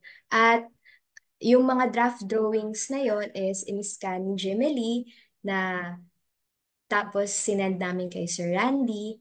At yung mga covers na yon ay in-edit namin kung alin doon yung nakikita ni Sir na pwede doon sa libro at alin yung hindi niya nagugustuhan doon sa elements. So, yun. After nun, nag-start na ako na maggawa ng final version ng mga drawings or illustration para sa book cover. At dun sa, katulad na lang dun sa dictionary ng Marinduque terms, ang ginamit ko doon ay ang character na original character na ginamit ko para sa isang libro na ginawa ko rin para sa isang output sa school na si Maya. At naisip namin na ano ba ang other elements from Marinduque na pwede natin ilagay sa book cover other than Moryon kasi yun ang pinakakilalang element or iconography sa Marinduque na Moryon. What makes this book interesting? And what makes this book different from pero at the same time, malalaman ko pa rin, ay, Marinduque to. About pa rin to sa Marinduque. So, katulad nga nung sinabi ni Sir Randy kanina, other than Moriones, we are known to be the butterfly capital of the Philippines because we are the #1 exporter of bila-bila or butterflies in the whole country. So, naisip namin na gumawa or ilagay na imbis na Morion ay ang gamitin naman namin sa pagkakataon ito ay mga bila-bila or butterflies. At yung icon naman na nasa gitna is ano ba ang target audience ng Marinduque Dictionary? Of course, mga kabataan at mga estudyante. Kaya ang ginawa namin is ang ginawa naming cover or yung mismong centerpiece nung cover ay isang batang nagbabasa ng libro. At naisip ni Jem na what if ang gamitin natin is original character mo na ginawa mo talaga. At naisip niya na yun nga, gamitin si Maya na yun, yung bata dun sa cover. At yun, dun sa itsura ni Maya, nilagyan namin siya inattach namin doon sa itsura ng kanyang character, yung iba't ibang icons or iconographies from Marinduque. Katulad na lang ng butterflies, bulaklak, at yung Morion sa kanyang t-shirt. At yung kulay din niya ay ginamit ko rin doon sa pagkukulay doon sa both icons ay stabilo markers at Posca markers. So from that drawing, ginawa ko siyang in-scan siya ni Jem para sa maging digital siya. Kasi hindi ako ganun kagaling sa area na yon at hindi pa ako nakakapag-explore sa digital or sa paggawa ng digital. So, nirender niya yung drawing sa digital. So, pinicturean niya, tapos in-scan niya, at yun na yung ginamit para sa libro. So ito yung character na si Maya. So, oh shucks, ano na?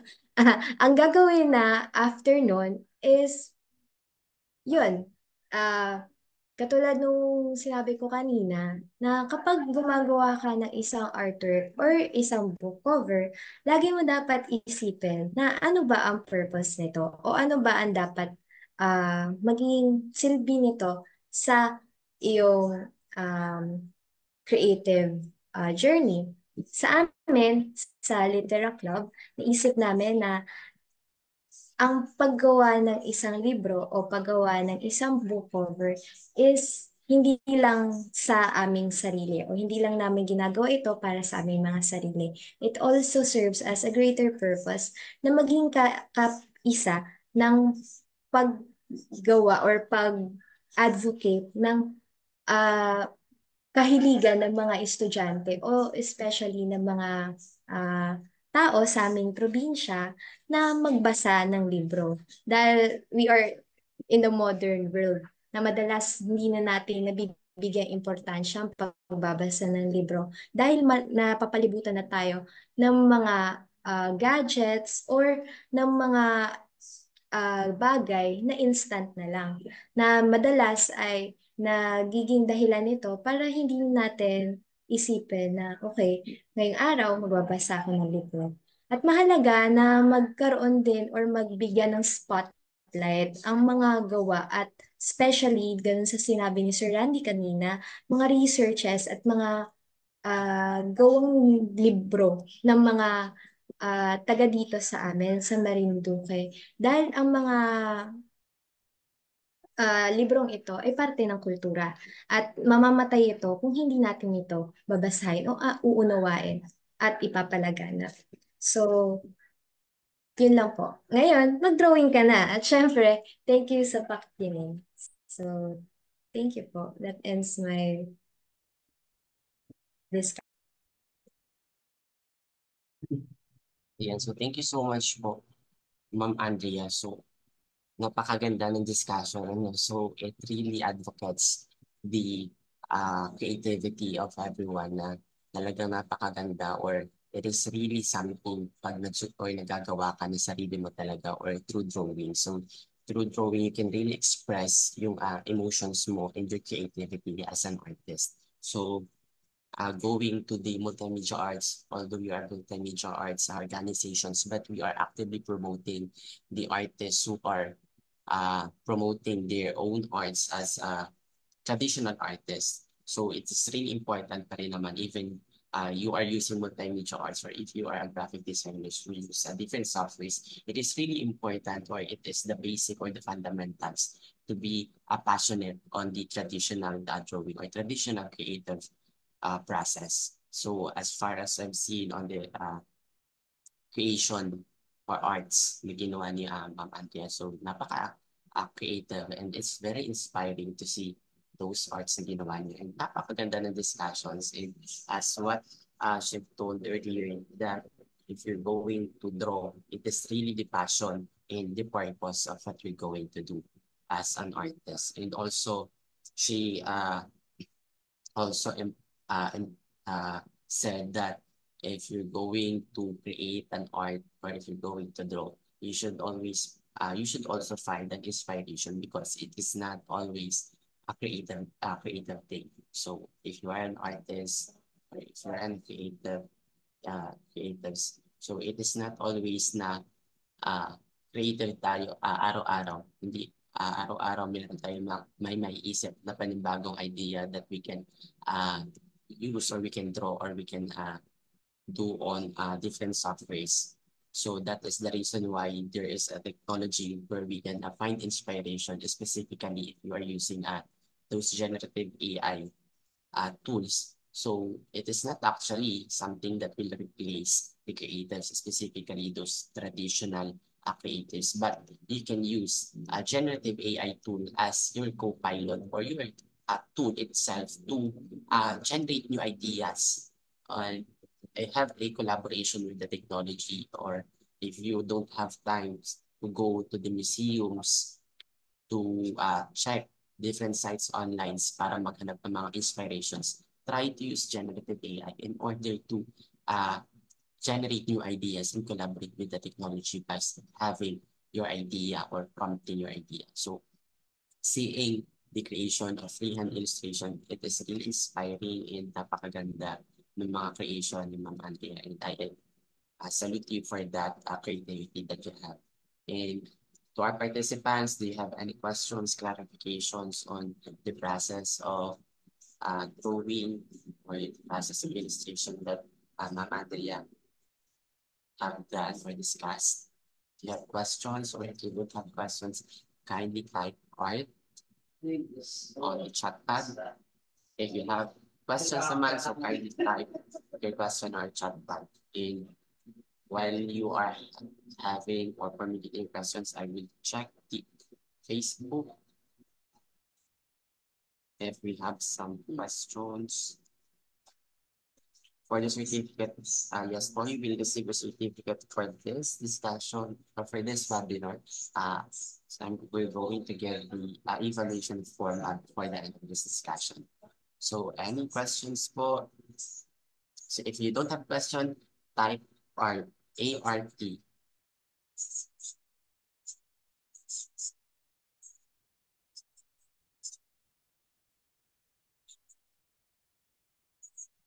Isa.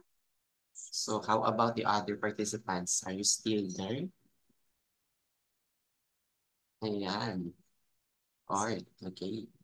So I hope that for those individuals who joined or set them up, you will be inspired from the creation of Miss and going on our next discussion, I know that you will be more inspired, and you will gain a lot of things on how does those freehand illustration naman can be turned into the designs na nakita natin sa mga screens. Okay, so again, for the attendance or evaluation form, we're going to send it before the end of this session. Okay po. So please don't be excited on the certificate or the evaluation. So we're going to send it before the end of this webinar. But make this webinar insightful on your end to learn new things and discover new things about the arts or from the creation of book from scratch to a publishable one.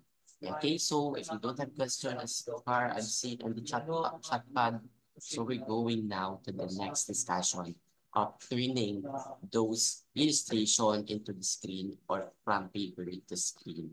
So before that, let me first introduce our panelist, right? Our research speaker on this discussion. So our research speaker for this is a fourth-year Bachelor of Arts in Communication student at Marinduque State College, soon to be Marinduque State University. She finished her junior high school in Marinduque National High School under the Science Plus curriculum and took Humanities and Social Sciences with Hume Strand in senior high school. She was the former president of Hume Society from year 2019 to 2020 and the Supreme Student Council of MSc Main Campus from 2022 to 2023. Currently, she is an intern in the film, broadcast, and new media division at the Cultural Center of the Philippines, but presently finished her internship, if I am right. Okay, so she is a passionate and goal-oriented, driven by the aspiration to grow and make difference. As a Jane of all trades, her goal is to constantly learn and develop new skills that would allow her to improve professionally as a creator. She is an active student leader, a communication researcher, and an advocate of arts, truth, and democracy.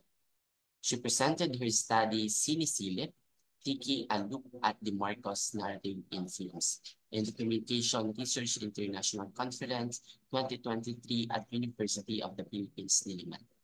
She also participated in the programs of Youth Leadership for Democracy or YouthLED in Arangkada 2023 with the team gearing towards Sustainable Youth Coalition in Cebu City last 2023 and Layog Marinduque Local Youth Assembly last 2023.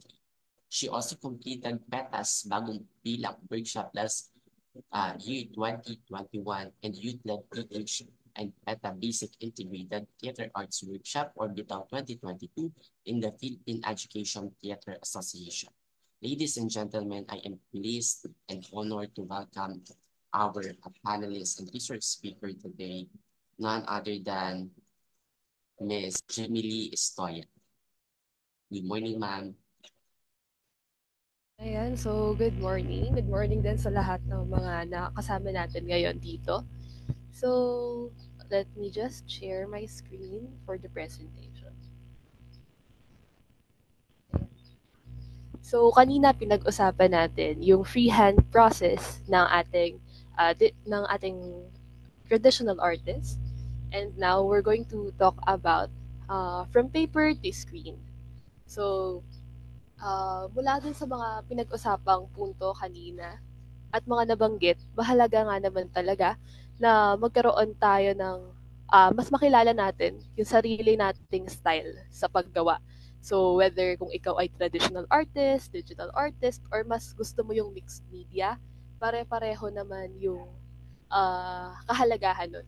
At mas kailangan mo lang, hindi porket hindi ka magaling sa isang bagay or sa pagiging traditional artist, hindi ka na pwedeng mag-excel dun sa iba pang areas. So, ako, nilabelan ko yung sarili ko na Jane of all trades kasi hindi naman ako ganon kagaling sa tatlo na nabanggit.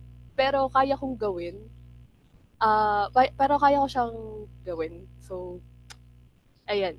For our first output, we have Nagsasaraling Araling Filipino, as mentioned by Dr. Randy Nobleza kanina. So, ito, papakita ko lang yung naging book cover namin.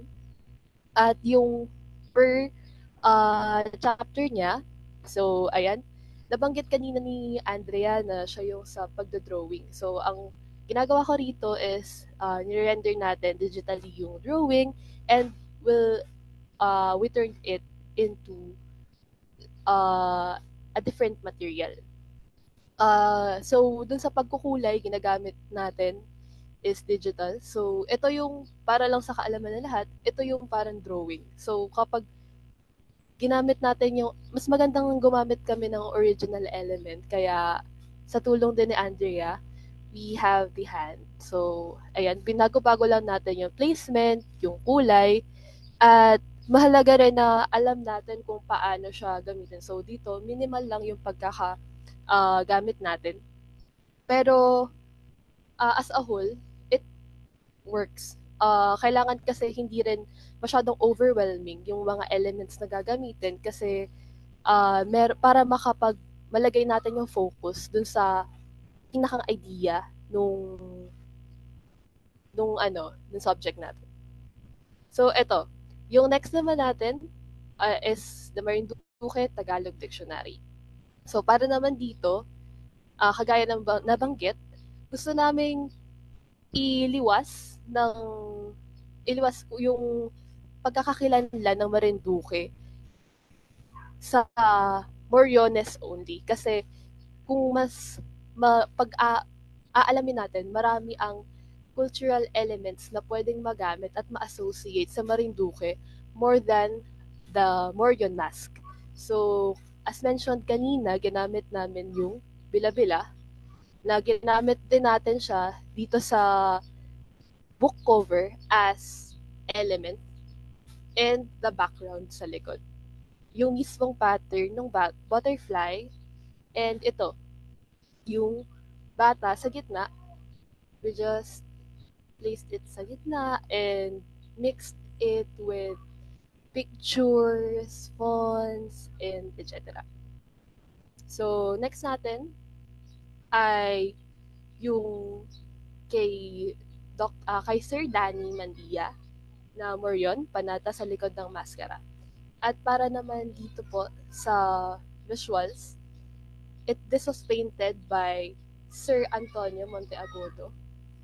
So, nilayout lang po natin siya ng paraang mas mabibigyang emphasis yung tao sa likod ng maskara. And lastly, ito po. The transmission and transformation, tubong ritual as knowledge, practice, and heritage in Marinduque, Philippines by Sir Brian Levena Biray. So dito naman, ginamit din natin yung painting ni Sir Antonio Monteagudo ulit. At yun. Binigyan ko lang kayo ng run-through dun sa naging mga outputs natin para mas makita natin yung kahalagahan na minsan mas mahalaga pa rin yung hindi lang yung mga material, kundi kung paano mo pagsasama-samahin lahat at paano ito mag-work as a whole. So, bilang isang mixed media artist, magandang nare-recognize natin yung pros ng paggamit ng traditional art at kung paano rin mag-immerse dun sa mga makabagong technology. Kasi kapag natutunan natin gamitin yun, mas ma-explore natin yung mga bagong ideas kung paano pa natin ma-improve yung mga art natin.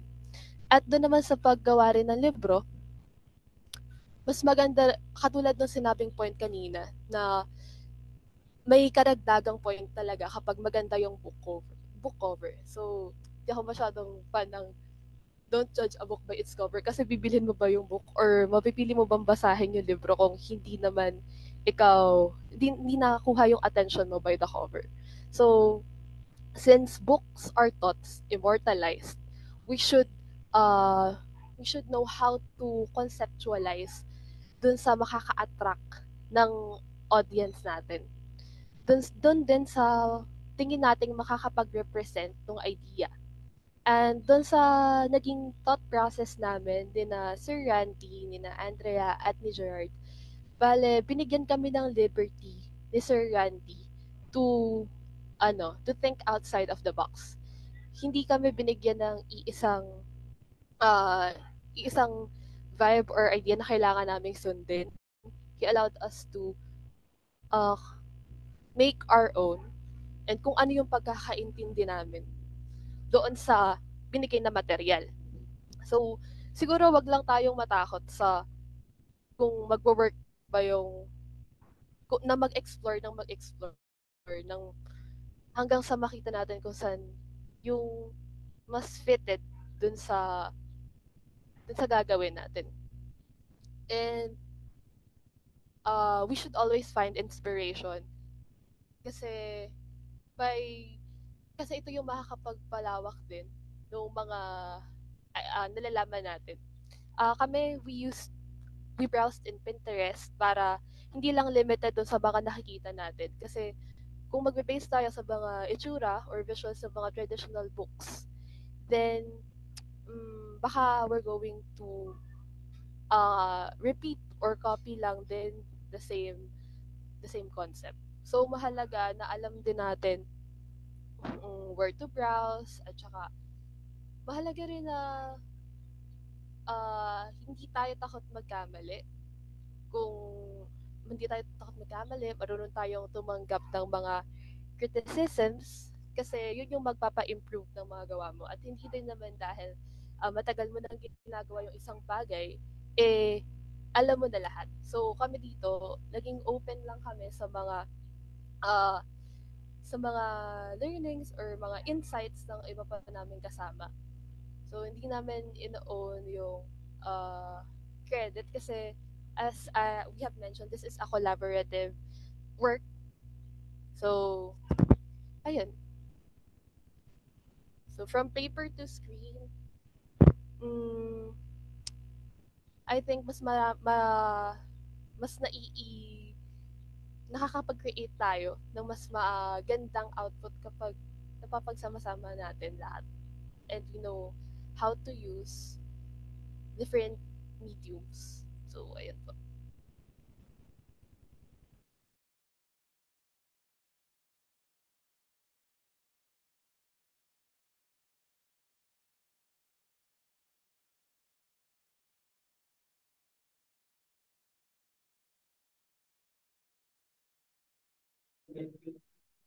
Okay. So thank you so much for that very informative discussion, Mark, JP Stoller. So as far as we've seen, so actually I am very inspired and I'm very amazed with the creations ng mga dinidiscuss po ng ating mga research speakers at panelists/panelists. So I'm very amazed on how the creativity works. So nakikita natin talaga if we're going to create a book, it is not only created by a single person, but it is a collaborative project that once na yung creativity ng bawat individual pinagsama sa we can literally create an amazing and very eye-catching. So as far we've seen, so napakaganda ng mga outputs in our participants. Are you inspired? Or may I ask, are you inspired with the creations na pinakita ng ating dalawang panelists and speaker earlier? Very ngayon lang. So, have you been inspired? Na-inspired ba kayo or are you amazed by their creations? Because I'm literally is amazed with the creations. Napakaganda and napaka-creative talaga no?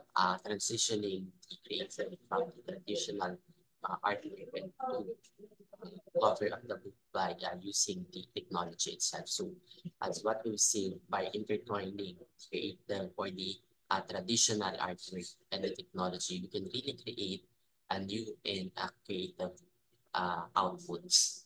So to our participants, are you inspired or have you gained some insights?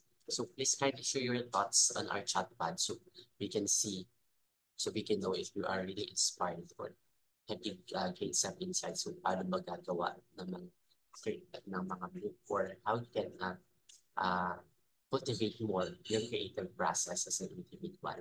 Yes. So as far as we've seen, it's inspired na sila. So been inspired with the creations ng ating mga resource speaker today. So very creative. And as what we can see, they really do those things with the purpose and the vision to inspire and create new things based on their creativity as an artist. And on our third discussion is, since we tackle about how to create a book from scratch and how to create a book cover from scratch, how we can turn those creative or those traditional drawing into screen. Now we're going to discuss naman paano natin magagawa siya or paano natin siya magagawa as a publishable one, or how are we going to compile all of those materials as a one book.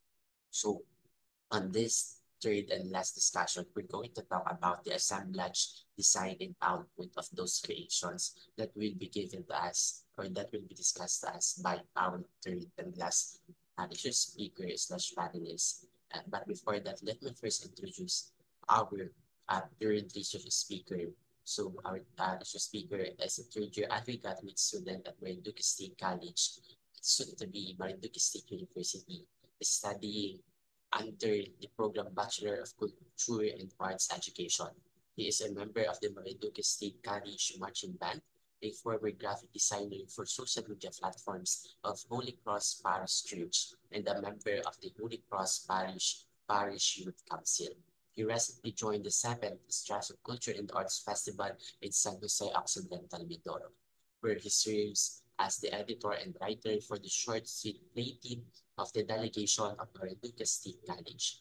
Currently, he is now serving as a volunteer student assistant, graphic designer, and a photographer for the Marinduque State College Culture and Arts Office. Ladies and gentlemen, I am pleased and honored to welcome our third and last resource speaker for this very informative discussion, none other than Mr. Gerard Dian.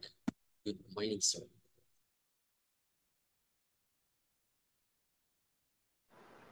Good morning, everyone, especially Sir Julius.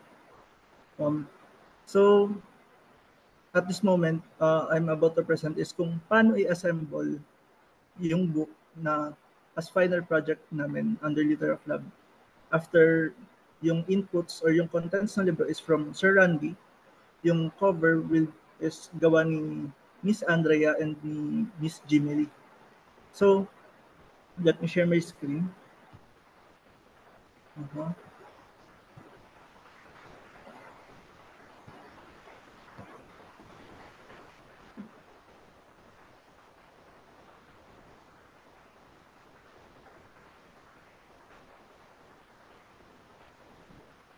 So, ito yung quick guides to book layouting and assemblage. Actually, really quick lang kasi sobrang ito yung sa tingin ko pinakasimpleng paliwanag kung ano yung mga dapat nating tandaan or dapat nating gawin to assemble a book. So, para before tayo mag-layout, it is an important question kung ano yung format ng libro na gagawin natin or what book format to make. Will it be an e-book only text, a paperback, or a hardcover? Siguro magiging question kung bakit anong pang pinagkaiba ng paperback and hardcover cover lang ang pinagkaiba. On my own experience, this is a project from outside Literary Club muna. May sinabit ako sa Kindle before and may format na may part na pinapili ng format kung paperback or hardcover. Nagtaka ako anong pinagkaiba. Yun pala, when it comes to dimensions ng libro, ng paperback at hardcover, nagkakaroon siya ng very minimal na pinagkaiba sa measurement. Pero kailangan baguhin and kailangan i-adapt. So, kung akala natin walang pinagkaiba yung dalawa maliban sa cover, yung dimensions pa lang ng libro is meron na. So kaya before tayo mag-layout or before tayo mag-assemble ng libro, alamin muna natin para saan yung libro na gagawin natin. Will it be a paperback or a hardcover? On our case, under Litera Club, yung sa mga past projects namin with Doc Randy, those are prototype layouts pa lang. So, ang ginawa ko, I consider it as paperback na libro. So, yun. Makapag-decide na tayo kunwari kung paperback or hardcover. So, the next question is, gagawa pa ba tayo ng e-copy ng libro? Or may plano ba tayong mag-publish ng e-book version ng libro natin? So, ano na naman ang pinagkaiba nun? Anong pinagkaiba ng physical book and e-book? When it comes to e-book, ang malaking pinagkakaiba niya is pag e-book, iba-iba ang preview when it comes to different devices. So, the design or the nagagawin natin sa libro natin, pag ipapublish natin ng e-book is, we have to make sure na makaka-adapt yung design natin to different devices. Parang sabihin na natin na device-friendly dapat yung approach natin when we will format a book for its e-book version. So, yun lang yung dapat nating tandaan na unang-una before tayo mag-layout. Para saan yung libro na gagawin natin? Will it be an e-copy or it will be a book na kailangan na ipiprint or ipapublish physically? So, next question. What goes at front or at back of the book? Kasi dito papasok yung ano yung ilalagay natin sa preliminary pages ng libro and dun sa ending pages ng libro. Kasi iba-ibang libro, nag-iba-iba din yan. And nag-depende din siya sa author and sa publisher. So, I have list here na yung possible na ilagay natin sa front matter or back matter ng libro natin. Of course, when it comes to front matter, we have the book title, we have the copyright page, table of contents, and so on and so forth. And sa back matter natin, we have the afterwards, appendices, bibliography, and etc. Here in our list, makikita natin na nagmark tayo ng may mga asterisk. So, those things na may asterisk sa list is yan yung mga part ng libro na pwede nating ilagay sa una or pwede nating ilagay sa likod. Parang own preference natin or own preference as designer or own preference ng ating mga author. Kasi as an layout artist, kailangan nating mag-compromise sa gusto pa rin ni author. So, doon sa list natin ng back matter, makikita natin we have the index na merong 2 asterisk. So, kaya 2 asterisk nun, pwede siyang hindi relevant to most ebook formats. Na sabi, nagabari yung page numbers. Kasi when it comes to ebook, may 2 type. May standard format na per page pa rin, na sinaswipe lang yung per page. So, parang physical book. And merong type na free-flowing. Like, scroll ka lang, wala siyang page numbering, pero meron siyang navigation menu wherein masaselect mo dun kung aling part ng libro ang apuntahan mo. So, next. Ito yung this will be the last part of my discussion and pinaka-importante sa tingin ko when it comes to layouting a book is we have to have consistency. Consistency saan? Unang-una sa typography. We want to use a typography na reader-friendly, legible, madaling basahin. So, usually, when it comes to typography, we have sans serif fonts. So, ano yung mga yun? Kilala natin si Arial, si Calibre, si Helvetica, and etc. So, all throughout the book, isang typography lang dapat ang ginagamit natin or 1 or 2 is enough. especially when it comes to academic writings na ginagawang libro. Gaya nitong mga past projects namin with Doc Randy, yung nagsasariling araling Pilipino, it is a product of his dissertation thesis, wherein so academic writing siya. Usually, formal na simple lang ang layout. Kaya ang typography na ginagamit natin is something na usually na ginagamit sa ibang journals. Pero hindi naman dapat natin ilimit lang sa ganun. We can use stylized typography, depende pa rin sa gagawin natin libro, like fictional books.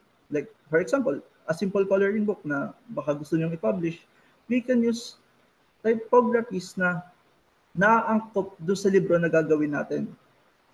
So, another things na dapat maging consistent tayo is when it comes to headers and footers. Yan yung mga, nandyan yung page numbering natin sa baba, saan ba natin ilalagay? Sa sides or sa gitna. Sometimes, sa footer, there are books na nilalagay yung book title. And after the book title, nakalagay pa si chapter, kung anong chapter na yung part na yun ng libro. On that part, dapat consistent pa rin tayo. Consistent when it comes to font size, consistent with font style, consistent with typography. Siguro, nabanggit ko na rin, typography and font style. Siguro po, others are confused ano yung typography, ano yung font style. When we say typography, ito yung mga Arial natin, Calibre, Old English. And pag sinabi natin font style, ito yung mga bold, underlined, italicized. So, yung mga font style po na yun, we have to decide anong gagamitin natin sa ating footer. Yung book title ba, dapat nakalagay all throughout the book? Yung chapter name ba, dapat nating ilagay? And yung mga nakalagay na yun, dapat ba naka-bold, dapat ba italicized? And ano yung kanilang font size? So next na kailangan consistent tayo when it comes to book is yung alignment line, paragraph, scene, and chapter breaks. So, pagdating sa mga libro, especially, unahin ko po yung paragraph. There are two types of paragraph. May indented paragraph and merong block paragraph. So, upon my research, we use indented paragraph when it comes to fiction books and block paragraph when it comes to non-fiction books like academic writings. So ang example nito is yung mga projects namin under Litera Club with Doc Randy. So all throughout those books, ang ginagamit namin is block paragraph. So when we will lay out a book or when design tayo ng book, from first paragraph to last paragraph, isang type of paragraph lang ang gagamitin natin. So next, image and captioning formatting. So when we will put an image to a book, ano ba yung after the book, paano natin siya ika-caption? Ilalagay ba natin yung source? Ilalagay ba natin sino yung nag-capture? Or even with graphs and charts, yung anong ilalagay natin? Yung number nung mga table na yon, yung number nung charts. So, kung ano yung nilagay natin doon sa unang image natin, unang table natin or unang chart, dapat all throughout the book, yun din yung ilalagay natin. So, those are only few key points na kailangan nating tandaan when it comes to formatting a book or when we are designing a book. Siguro, hindi na ako nag-decide na mag-demo kung paano mag-layout or mag-design. Kasi, nagbabari kung ano yung gagamit. Siguro ang tanong, anong application ang dapat natin gamitin when we will design or lay out a book. On my own experience, initially nung nagsisimula ako, I use iDesign. And pag nakita natin yung interface ng iDesign, lalo na pag sa unang makakita, sobrang overwhelming niya. And medyo, sabihin natin, medyo complicated gamitin. And nitong later part, dito sa yung last two projects ko with Doc Randy, believe it or not, I only use Microsoft Word para mabuo yung libro. Thank you na yung laptop ko hindi gumana. So, nag-resort ako to another device na ang nandun lang, Microsoft Word. I used that existing Microsoft Word to create a book or para buuhin yung project namin. So, to end my presentation, ang gusto kong iparating is, well, hindi ganun kakomplikadong bumuo ng libro. The only thing is, alamin natin yung kung ano yung libro na bubuuin natin, kung para saan. And also, makipag-collaborate tayo ng maayos with the writer na nagsulat ng libro. Plus, wag nating don't be overwhelmed masyado na kung ano yung gagamitin mong application to lay out a book. Kasi, yung pinakasimple na Microsoft Word talaga, nabigla din ako na possible pala siyang gamitin to design or para buuhin yung libro or any kind of book. That will be all. Thank you.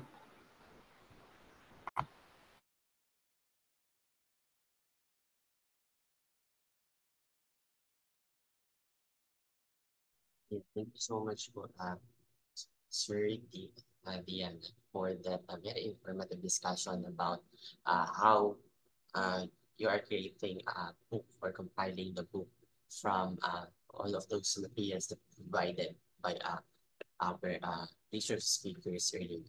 So it is very important to have the consistency on creating a book from the typography, on the font styles, and the other things na kailangan natin consider on creating a book. So this is a very great topic or discussions about on how we can create a book with consistency and what are the things to include on creating a book. And also sharing the insights about the software that we use on creating a book. So it is not actual, I salute you for that on creating a book from Microsoft Word or designing the book or Microsoft Office, but it's actually not the software. It is not actually the software yung problem natin doon because there are a lot of softwares that we can use. But the thing that we need to do is on how we can properly or on what are the on our knowledge and how we can plot out the topics that we're going to add. So hindi naman talaga kailangan ng magandang software or critical software on creating a book, but it is actually on how we can plot out the details na ilalagay natin sa book. So given na yung there is a leverage if you're going to use the high-end softwares, but also the most impactful for that is the content that we're going to do. And thank you so much, Sir Gerard, for discussing about all of those key points. So it is very important, the important things on how to create them. And given that on our three discussions,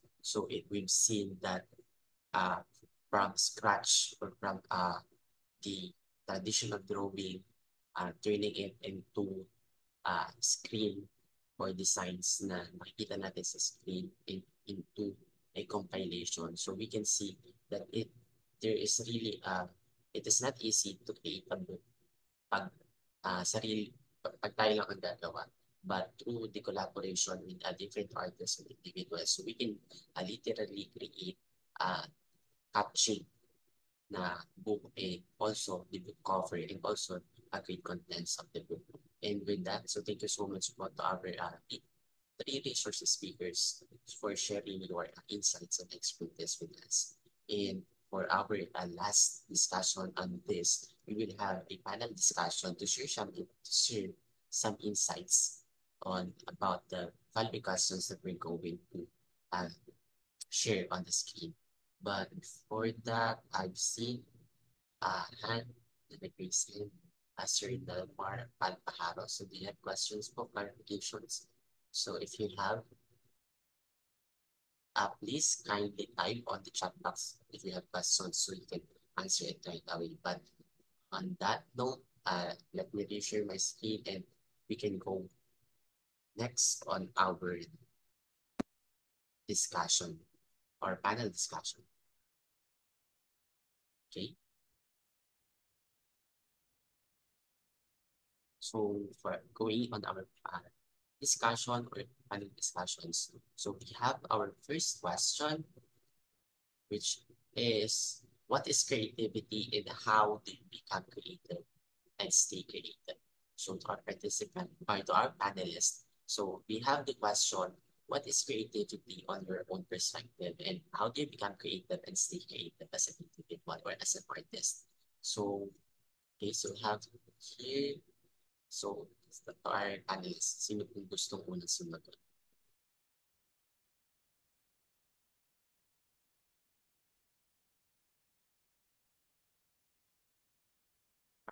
Sino pong may gusto or is it voluntary?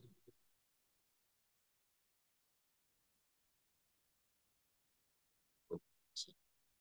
So I guess we can have first Ma'am Said for this. Hello again. So, what is creativity and how do you become creative and stay creative? So, katulad dun sa discussion kanina, hindi maiiwasan talaga na kapag magkaroon ka ng heydays, or magkaroon ka ng mga art blocks. Kasi madalas talaga yun nangyayari kapag creative ka or artist ka, nagkakaroon ka ng art block.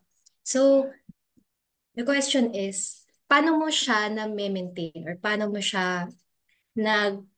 na ko-continue yung report sa sarili mo na, okay, kailangan ko gumawa. So, sa akin, lagi na, I stay creative kasi I find inspiration. Sa mga writers, there's a thing called muses na kapag nagsusulat sila, na dinadalo lang sila ng muse nila, gano'n. So, nagkakaroon sila ng idea or ng tendency na magsulat. Sa mga artist naman, nagiging creative ka kapag na-immerse mo yung sarili mo dun sa paligid mo or dun sa kapag ako personally, nagiging creative ako kapag nakikipag-usap ako sa ibang tao. Nagkakaroon ng parang kailangan kasi kapag hindi ka dinadalaw nung creativity mo, kailangan hanapin mo siya sa labas. Nakikipag-usap ka, immerse mo yung sarili mo sa mga kaibigan mo or kapag nasa bahay ka lang, just um, wag mo siyang hayaan na matenga ka lang. So, kailangan ma-spark mo yung creativity mo by searching for inspirations. Kung naiisip mo na nagkakaroon ka ng art block, so katulad ng sabi ko kanina, nagtitingin ako ng inspiration sa Pinterest or nagtitingin ako dun sa mga fina-follow kong artist, so nakikita ko yung mga gawa nila. So, in a way, naiinggit ako sa sarili ko. Naiinggit ako, ay gusto ko rin gumawa, gusto ko na rin mag-paint. So, yun yung ginagawa ko. Thank you so much po. So it is really an important thing as a creator to find inspiration. And it is also, yun nga, kailangan natin makipag-socialize sa other creators or sa other individual to immerse ourselves to think more creatively. And thank you so much for that. So for our next panelist, can you answer sino pong gusto sa ating panelist or volunteers? So let me call out Ms. Jimmy Lee for this. Ayan. Hello. So, para sa akin yung creativity, gusto ko siyang tingnan as pagiging malaya. As long as hindi ka natatakot na hindi mag-stick dun sa norms at ok sa'yo na mag-explore ng mag-explore, mas lalo kang magiging creative. Sinasabi nila na we should always think outside the box. Pero mas magandang isipin natin na in the first place, there should be no box. Wala dapat box. Kasi kapag wala tayo hindi rin kasi ako well-trained pagdating sa paggawa ng art. I'm more of a self-taught na mas nag-explore lang din ako at um, doon ko nahanap yung pagiging creative din. Naging creative siguro din ako dahil hindi ako nagsistick doon sa mga nakasanayan. Mas pinipili kong mag-try ng mag-try at saka hindi mag-ulit-ulit. Yun yung iniiwasan ko, yung parang maging katulad na lang nung iba yung mga ginagawa mo. Mas okay yung parang bago sa mata na parang iniisip mo kung magwo-work ba. Pero as long as hindi ka natatakot at parang mas malaya yung flow nung paggawa mo, doon ka magiging creative at mas doon ka mas magiging creative. Ayun. Thank you so much po. So it is really important to think outside the box. So as we get inspiration sa other individuals to communication or immersing ourselves sa other individuals, it is really important also to think outside the box. So we cannot keep our creativity inside the box. So in order to have the creative process or new ideas, we should always think outside the box. And thank you so much for that, Jimmy. And for the next, Sir Gerard. So the question is, what is creativity? By dictionary or yung pinakasimplest term siguro kung ano or simplest meaning for creativity is it is your ability to create, and that ability can be measured in two things. Una, yung produkto ng creativity mo, and pangalawa is yung proseso kung paano mo ginawa yung produkto mo or yung art mo. Nabanggit kanina something na to be outside of the box. Yung creativity is doing something unique. So, anong unique do sa proseso or do sa paggawa natin ng art natin? And second, when it comes to our final product or yung art mismo, ano din yung unique do sa art na ginawa natin? So how do you become creative and stay creative? I agree dun sa sinabi ni Andrian na you have to immerse yourself with others. Minsan kasi pag solo lang tayong gumagawa, parang dumadating sa point na paulit-ulit na lamang yung ginagawa natin.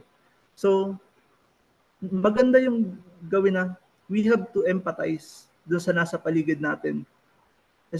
Especially ako, for example, pag nagsusulat ng script, ang hirap din na mag-iisip by my own. So, ang ginagawa ko, I have to look for stories ng ibang tao. And from there, I'm getting inspired, and yun, magtutuloy-tuloy na until makagawa ako ng ginagawa ko. It will be all. Thank you.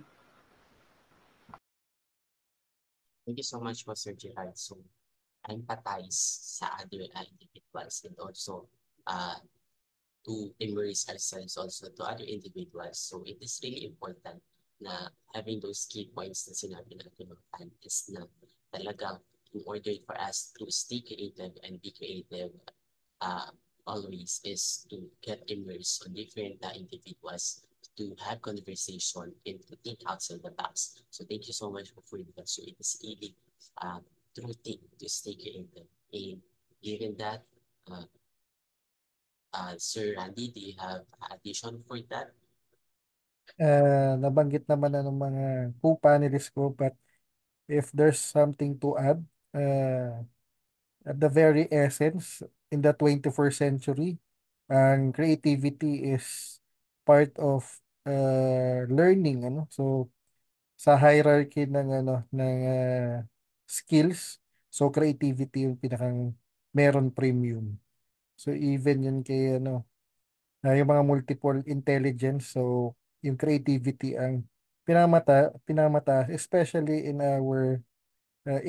this day and age, so mataas yung creativity. Gusto ko lang sabihin na every year nag-attend ako ng Festival of Ideas at pinangalan yan kay Torrance at isa yan sa psychologist na proponent ng creativity at learning. So essentially hindi naman nagbabago yung pagpapakahulugan niya sa creativity. So creativity is something that can be taught and learned. So tinuturo yan at natututuhan.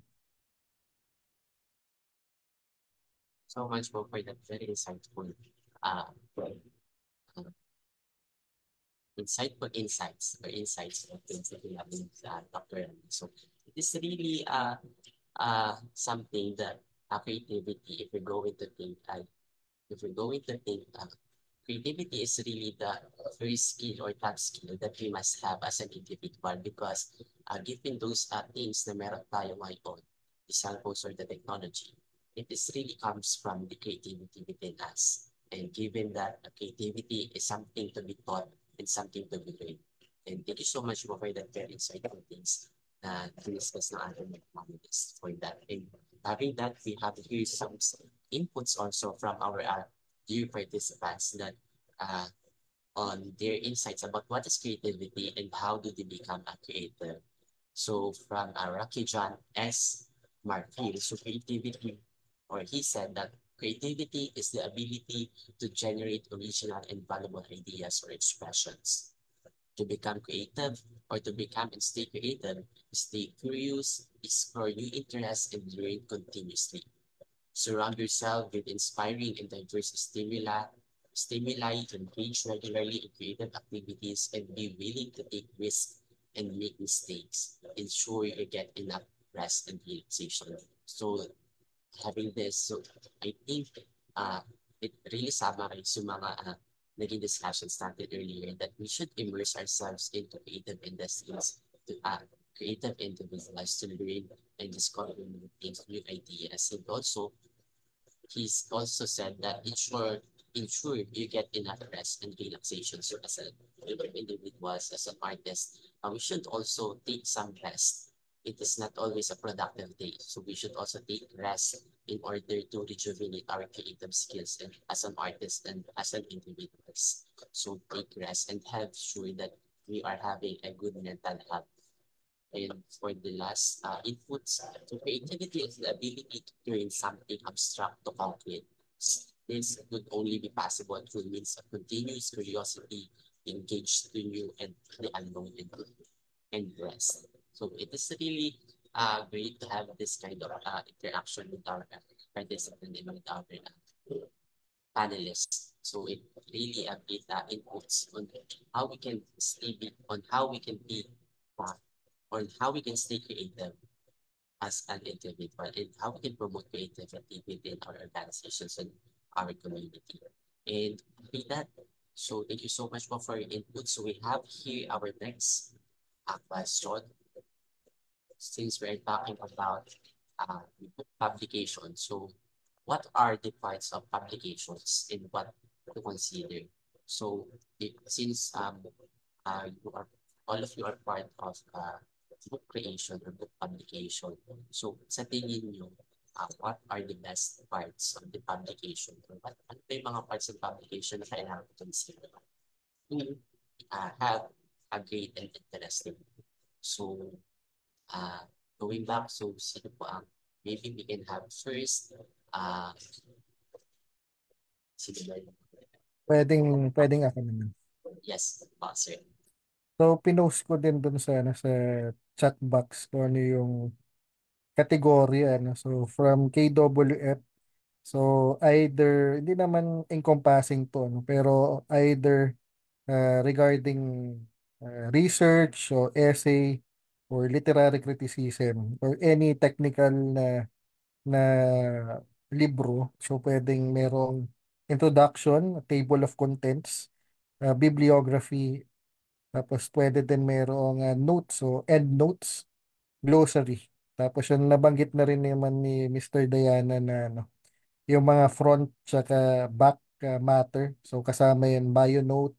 So ng mga author, contributor, editor o associate editor at bigyan din natin ng pugay yung mga illustrator at yung mga gumawa ng ano ng design saka ng layout. So mas simple if creative yung gagawin mo. So kung creative works ayon sa KFF, so introduction, table of contents, tapos ano na kaagad, bio note ng editor o translator o ng author, tapos ayan, illustrator at book designer at layout artist. So, mas konti yung bahagi ng malikain akda. So, as per Commission sa Wikang Pilipino lang naman. At ito din yung ina-adapt ng Litera Club. So much more for the inputs, Dr. Randy. So we should all consider having the followings definitely Dr. Randy on the chat pad, so you can consider those things or these things to include on the new creation. And also, do you have some inputs for to our other panelists?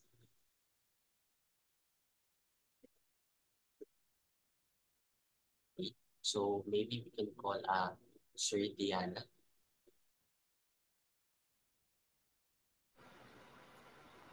Sir, everything is ano naman nabanggit naman na po ni Dr. Andy. Yeah, nothing pa. So, Thank you. do you still have some inputs, Ma'am Saed and Ma'am Storia? Siguro, ano po, add ko na rin na isa sa mga dapat nating i-consider is yung content. Kasi,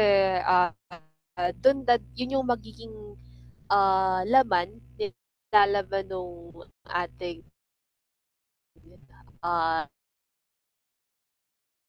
libro, at yun din yung magiging L. So, yun yung pinakakailangan natin consider. More than the technicalities, kailangan alam din, mas maayos din natin na i-arrange yung nilalaman ng ating libro. Sa tingin ko naman, dun sa mga kanina nating mga pinakitang output ay matagumpay na ilahad dun sa mga studies ni na Sir Randy. Ayan po. So if you're going to think it is really important or it is really one to, I think that is the first thing to consider kung ano yung ating ilalaman sa aklat. And thank you so much for that inputs. And also, given to us on chat box by Wilfredo R. Kibral. So I believe one important part of the publication is also proofreading. So I guess proofreading is also, not also, it is really important in our publication. So do you still have some inputs, Ma'am Saed?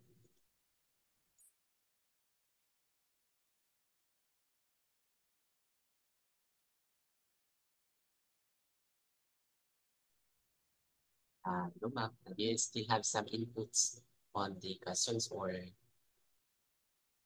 are you all good? Ayun po. So, I would also like to add na mahalaga ding parte ng publication yung pag-credit sa lahat na naging parte nito at kung sino yung mga naging reference dun sa mga contents niya. Mahalaga na nalalagay siya ng maayos sa likod ng libro or katulad dun sa sinabi din ni Sir Randy and ni Gerard na dun sa huling part ng libro, mahalaga na yun, naka-indicate sila. Kasi para din mabigyan ng daan or kasi madalas sa mga libro, nagiging way din yun para malaman ng readers na may ganito pa palang mga libro. So, nai-introduce sa kanila yung mga works din ng mga authors. So much for that input. So it is really important to give credits to those individuals who become part of the book. And also for our next question, so I guess we have, so we will have two questions na lang po for this. So for the second to last question from nothing to something in the age of AI, does it help or hamper creatives?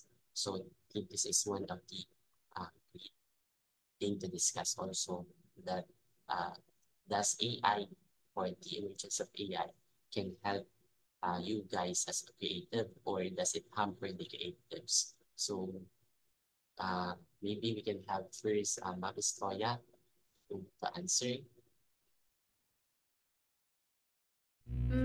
Siguro sa akin, it's not always black and white. So this is not a yes or no question.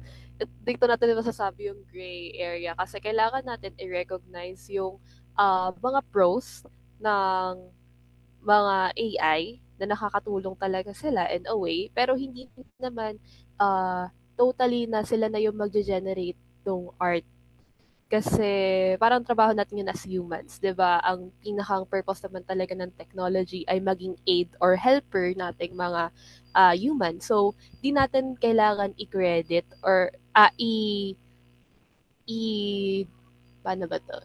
I-demonize yung AI or tingnan lang siya in a negative light. Pero mas maganda na gamitin, alam natin kung paano gamitin ng tama at naaayon yung mga AI kasi this will really help creatives lalo na kung dahil mas may mga proseso na mas napapadali yung AI na nagiging katuwa nga natin ito at hindi na tayo nag-start from really nothing. Kasi hindi naman talaga natin maiiwasan at this age yung pag-improve ng mga technology. Hindi natin pwedeng tutulan yun. Ang kailangan natin ay sayawan or sabayan yung pagbabago at di rin natin kailangan manatili lang dito. Kailangan pa ganun din tayo. So, ayun. Thank you. So much for that, Ma'am Jimmy. So, Sir Gerard, do you have insights?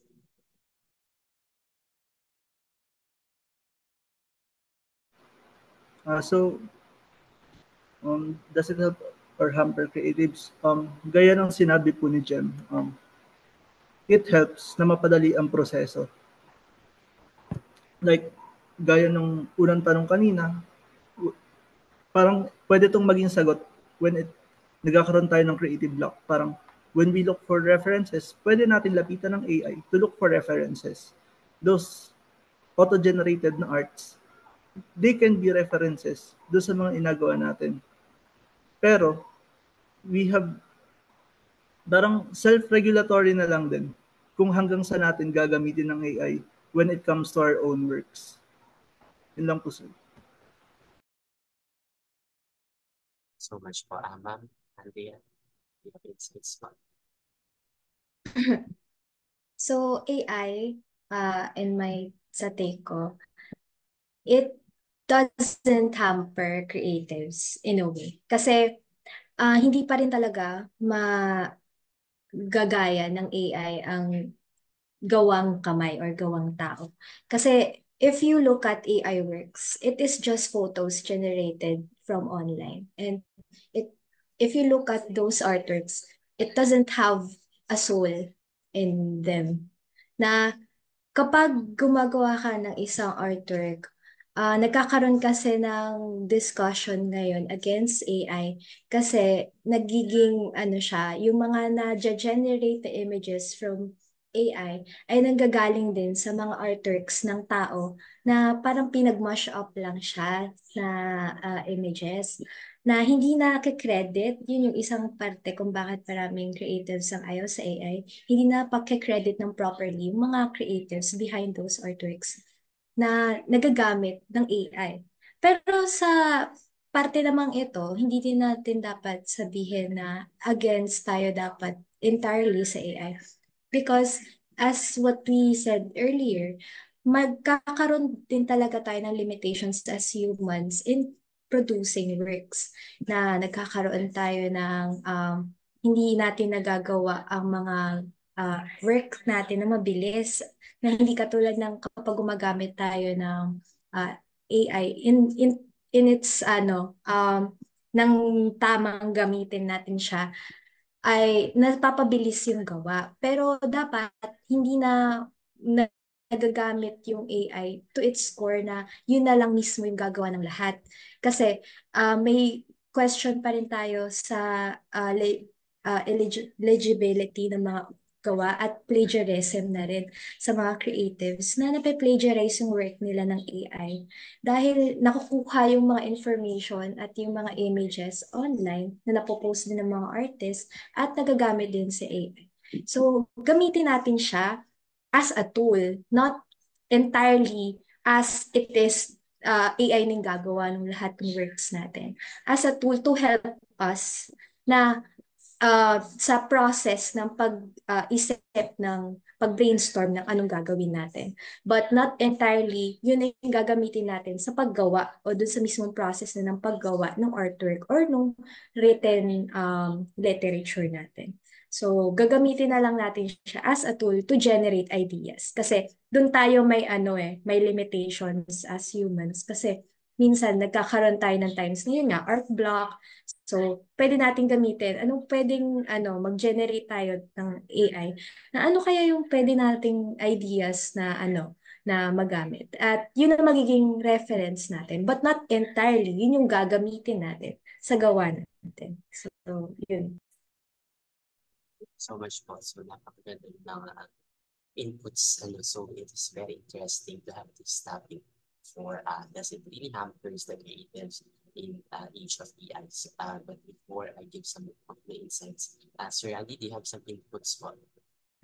Gusto ko lang sabihin kasi syempre kailangan balance at saka gumit na pero kailangan din natin hanapin yung nating posisyon kasi ah, sa panahon ngayon ang daming false information.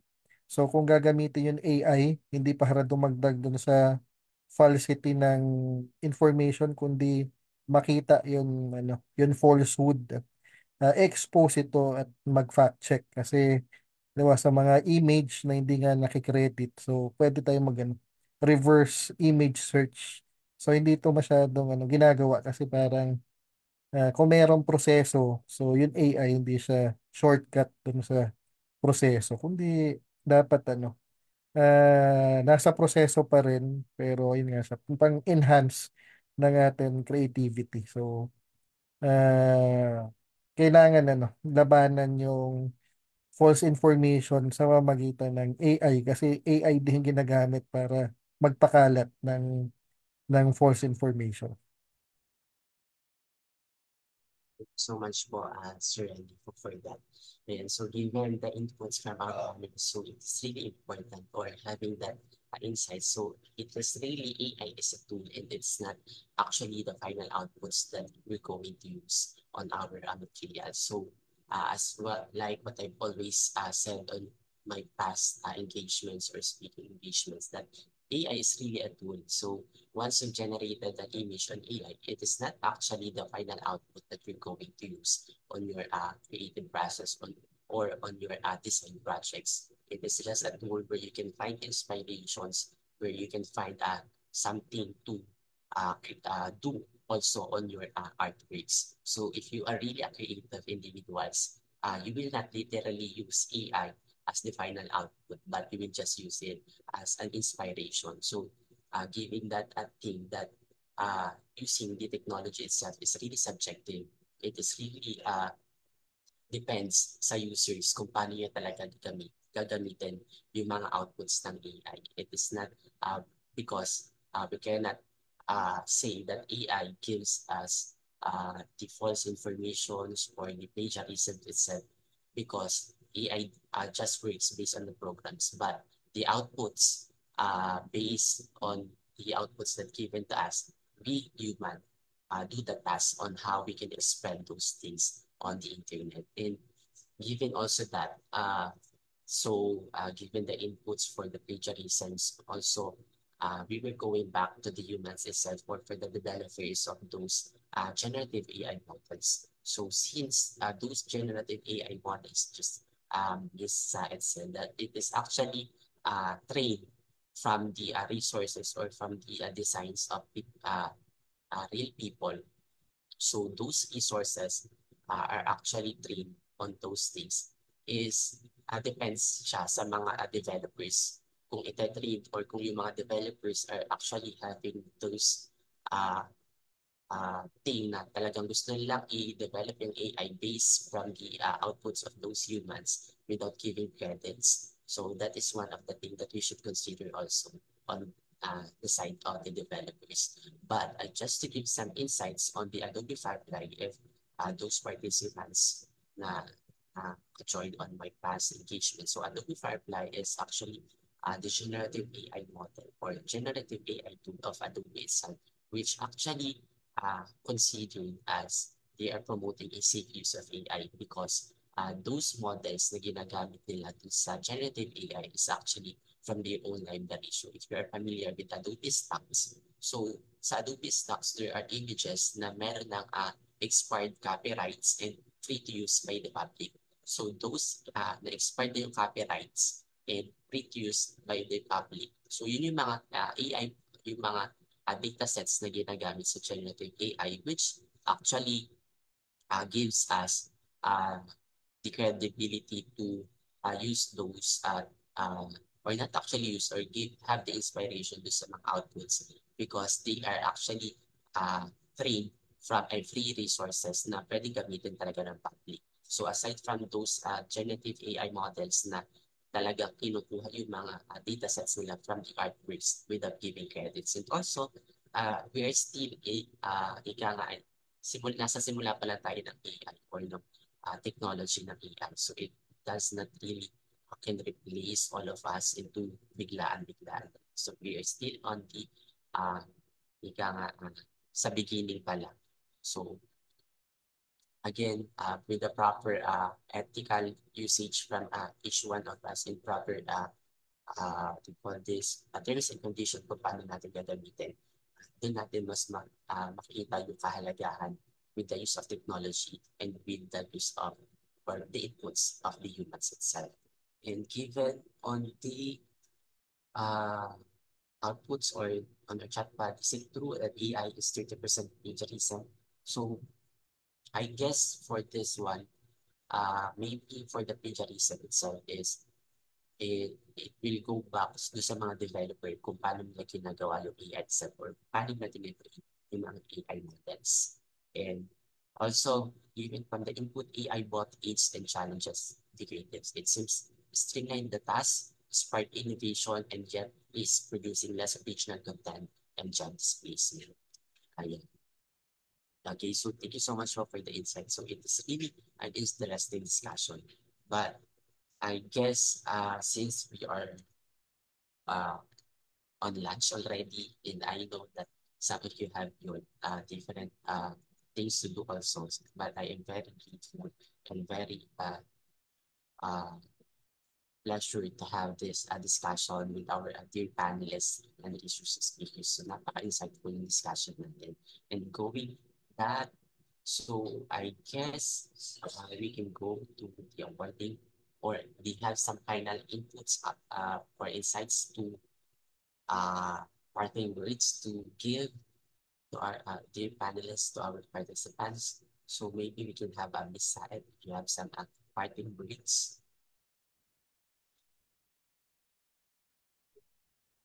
Yun po. So, we shouldn't always think, okay, dapat lagi nating isipin na we function from a purpose. Dapat lagi nating isipin na meron tayong dahilan sa lahat ng gagawin natin. It may be creative work, academic work. Sa case namin, sa paggawa ng book cover and pag-produce ng libro, mahalaga na lagi nating isipin para saan ba yung mga efforts na ginagawa natin. At it should always serve a greater purpose na hindi lang, it was beyond us, beyond ourselves.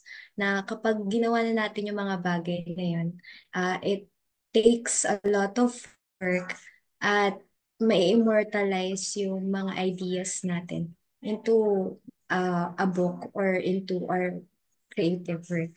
Kaya, yun po. Always think na kapag nawawala na rin kayo ng inspiration to do things, isipin nyo na lang para saan nyo ba siya ginagawa? Ano ba yung mismong driven or ano yung nagde-drive sa inyo para gawin yung mga bagay na yun to begin with?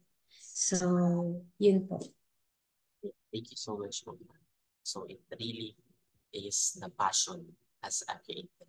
Find your purpose. Okay, so Sir Gerard, do you have some parting words? Um, for my final words po, siguro, I just want to remind everyone that yung creativity is nagsaspark siya within ourselves. And what I want to say is, kung ano yung meron tayo at the moment, to what, kahit anong medium of art, or kahit anong type ng art, kung ano yung available around us, napakalaking bagay na may-utilize natin yun. Even in digital art, in layouting, wag nating pahirapan yung sarili natin or mag-excuse na we don't have the latest application, we can't avail it, we don't have the most updated equipments. Wag natin yung gawing excuse kasi yung creativity natin is nade-determine dun sa proseso mismo ng paggawa and dun sa final output, hindi dun sa mga ginagamit natin. And nabanggit na rin naman yung AI kanina, wag gamitin natin siya to ease our work. Pero hindi tayo magre-rely masyado sa kanya. Like, let's make it as reference. Pag may creative block, yun, siguro pwede nating gawing inspiration to those auto-generated works. Pero, kasi na, lagi na lang magre-rely doon. Ang magsasuffer tayo rin kasi yung creativity natin is hindi na mag-grow. That will be all. Thank you.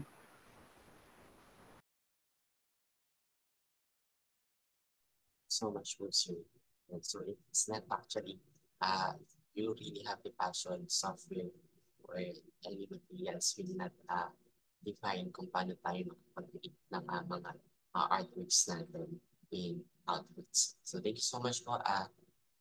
For the next, Ma'am Jimmy Lee, do you have any parting words? Akin, gusto ko segundahan yung sinabi ni Gerard kanina na wag natin sigurong masyadong isipin or i-overthink kung ano yung meron tayo at the moment. And para pala sa kaalaman na lahat, kami ay mga estudyante mula sa isla ng Marinduque. So, bilang mga estudyante pa lamang, hindi rin natin kailangang magsimula na bilang sobrang galing agad. Kailangan, okay lang yung sakto ka lang. Kasi ibig sabihin, pag nare-recognize mo na may mga bagay ka pang hindi alam, mas open ka sa new learnings. And for, syempre, kapag nasa ganitong field ka, sa pagiging creative, dapat ready kang maka-encounter ng mga mas magagaling sa'yo along the way kasi hindi sila kompetisyon. Sila ay mga kasama natin sa pagkatuto. May mga nakukuha tayo sa mga nakikita natin kapag nagagandahan tayo sa isang gawa, hindi naman natin gagayahin, hindi natin ginagaya. Mas lalo lang tayong nagiging inspired na, ay, pwede palang gamitin yun, pwede palang gawin yun. So, sa pag-create, wag na rin natin intayin na maging inspired tayo para gumawa. Kasi, kung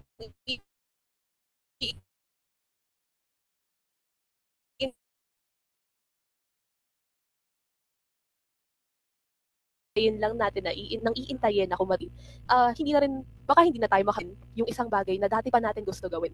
Kasi kapag nagsimula na tayo ngayon at mas marami tayong nagawang mga sakto lang na mga gawa, hindi natin mapapansin na mag-i-improve at mag-i-improve tayo along the way. So, para sa mga aspiring creatives, kagaya namin, sana pagkatapos nito, ituloy nyo, i-push ninyo yung mga gusto nyo gawin kasi hindi naman imposible mangyari yun. Katulad namin ng mga estudyante, nagpapasalamat din kami kay Sir Randy kasi nagtiwala siya sa amin na kaya namin gawin yung ganitong proyekto. So, ayun. Thank you. So much po, Jimmy. So it is really, we are not really actually to from the start. So throughout the years and throughout the experience we have, we will be good at the right moment and at the right time. So it's actually, if we meet other people na mas magaling sa atin, don't what do you call this? Don't make it as a competition or don't take it as a competition, but have it as an inspiration to learn new things and grow as an individual. So thank you so much for that, and I'm very honored and happy to have you here to share some of your insights. So it's not actually uh, the position as a student, but as an individual, as a creative individual. And having your discussions earlier, so I am very inspired and uh, motivated with the outputs that you have as a creators. So with that, do you have any things or fighting words to say po, Dr. Randy? Gusto ko lang sabihin na yung creativity ay maliban sa matututuhan siya at pwedeng aralin, yung discussion natin ngayon patunay na yung mga kahit estudyante ka o guru ka, so yung creativity is something na common sa lahat. So lahat tayo ay merong potential na maging creative and lahat tayo ay pwedeng maging accomplished o magkameron ng marami pang accomplishment sa pagiging creative. Kasi sa 21st century at sa panahon natin ngayon, so ito na yun, creative na ecosystem na kailangan. So mahalaga na meron kang organization para magsilbing platform para maging creative ka at manatili kang creative. So sana yun ang ginagampanan ng Litera Club para sa Marinduque and may pagpatuloy ng MMAP yung pagsisilbi sa Mimaropa bilang platform ng mga creatives. So yun lang. Happy Heritage Month sa lahat at Happy International Museum Day. So much for Sir or Dr. Randy for that insights and fighting words. It is really important to find people who will support you as an individual and as a creator in order for us to grow and learn new things and cultivate our experience as an individual. So with that, thank you so much for all the insights and inspirations that you're giving to us as a creative individuals. So I hope that our participants really gain new inspirations and insights about how to be creative and how to create a book from scratch to a book speed. So thank you so much for that. And having that, let us have the awarding of certificate of appreciation to our resource speakers for sharing their valuable insights and expertise as part of this discussion. But first, let me read the citation of the certificate. So certificate of appreciation is hereby awarded to for sharing their knowledge and expertise as resource speaker in the conduct of Creativity 101 webinar of Multimedia Arts Association of the Philippines Mimarapa chapter with the topic creation to publication from scratch to book speed on May 18, 2024, given the 18th day of May 2024 via Zoom and Facebook Live, signed by yours truly and the National President of MAAP Incorporated, Dr. Elisandich Kiduran, MIT, FRRIT, and in collaboration of the EIC Oriental Mindoro and Insan Marketing Corporation. So this certificate of appreciation is hereby awarded to Dr. Randy Bigobles. Salamat. I summarize your screens here to our participants, to our dear panelists. So I'm going to take screenshot 1, 2, 3. Yes.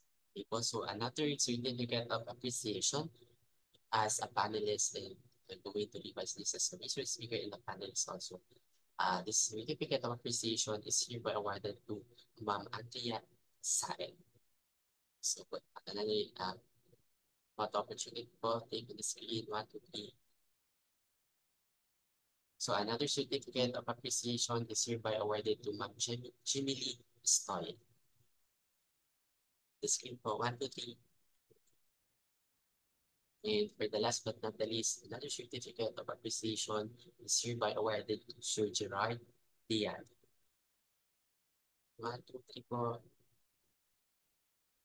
Okay. So thank you so much for that, for this very informative discussion.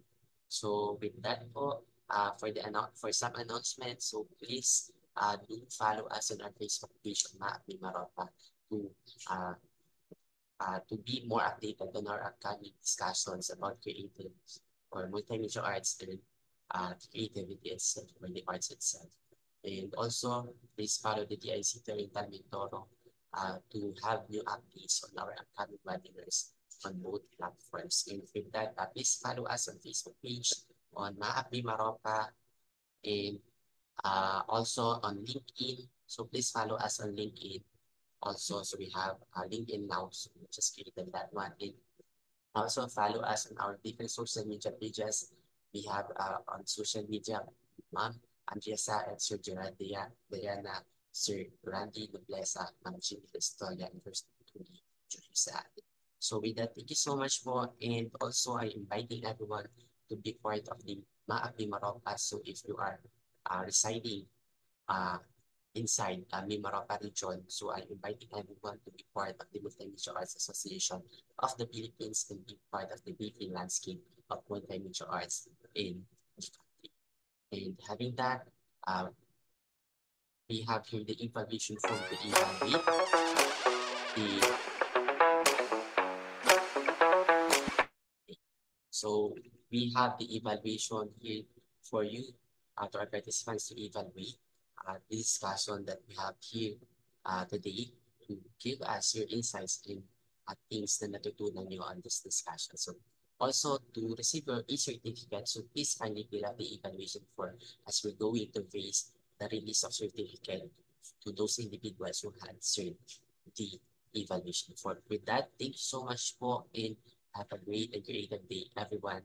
And also thank you so much again to our dear panelists and resource speakers. So thank you so much po and see you on our next webinar on Maapmi Maropa in collaboration with the ICT Oriental Mindoro and San Martin Corporation. Have a great day, everyone, and thank you so much po. Salamat. Thank you po. Thank you po. Thank you po.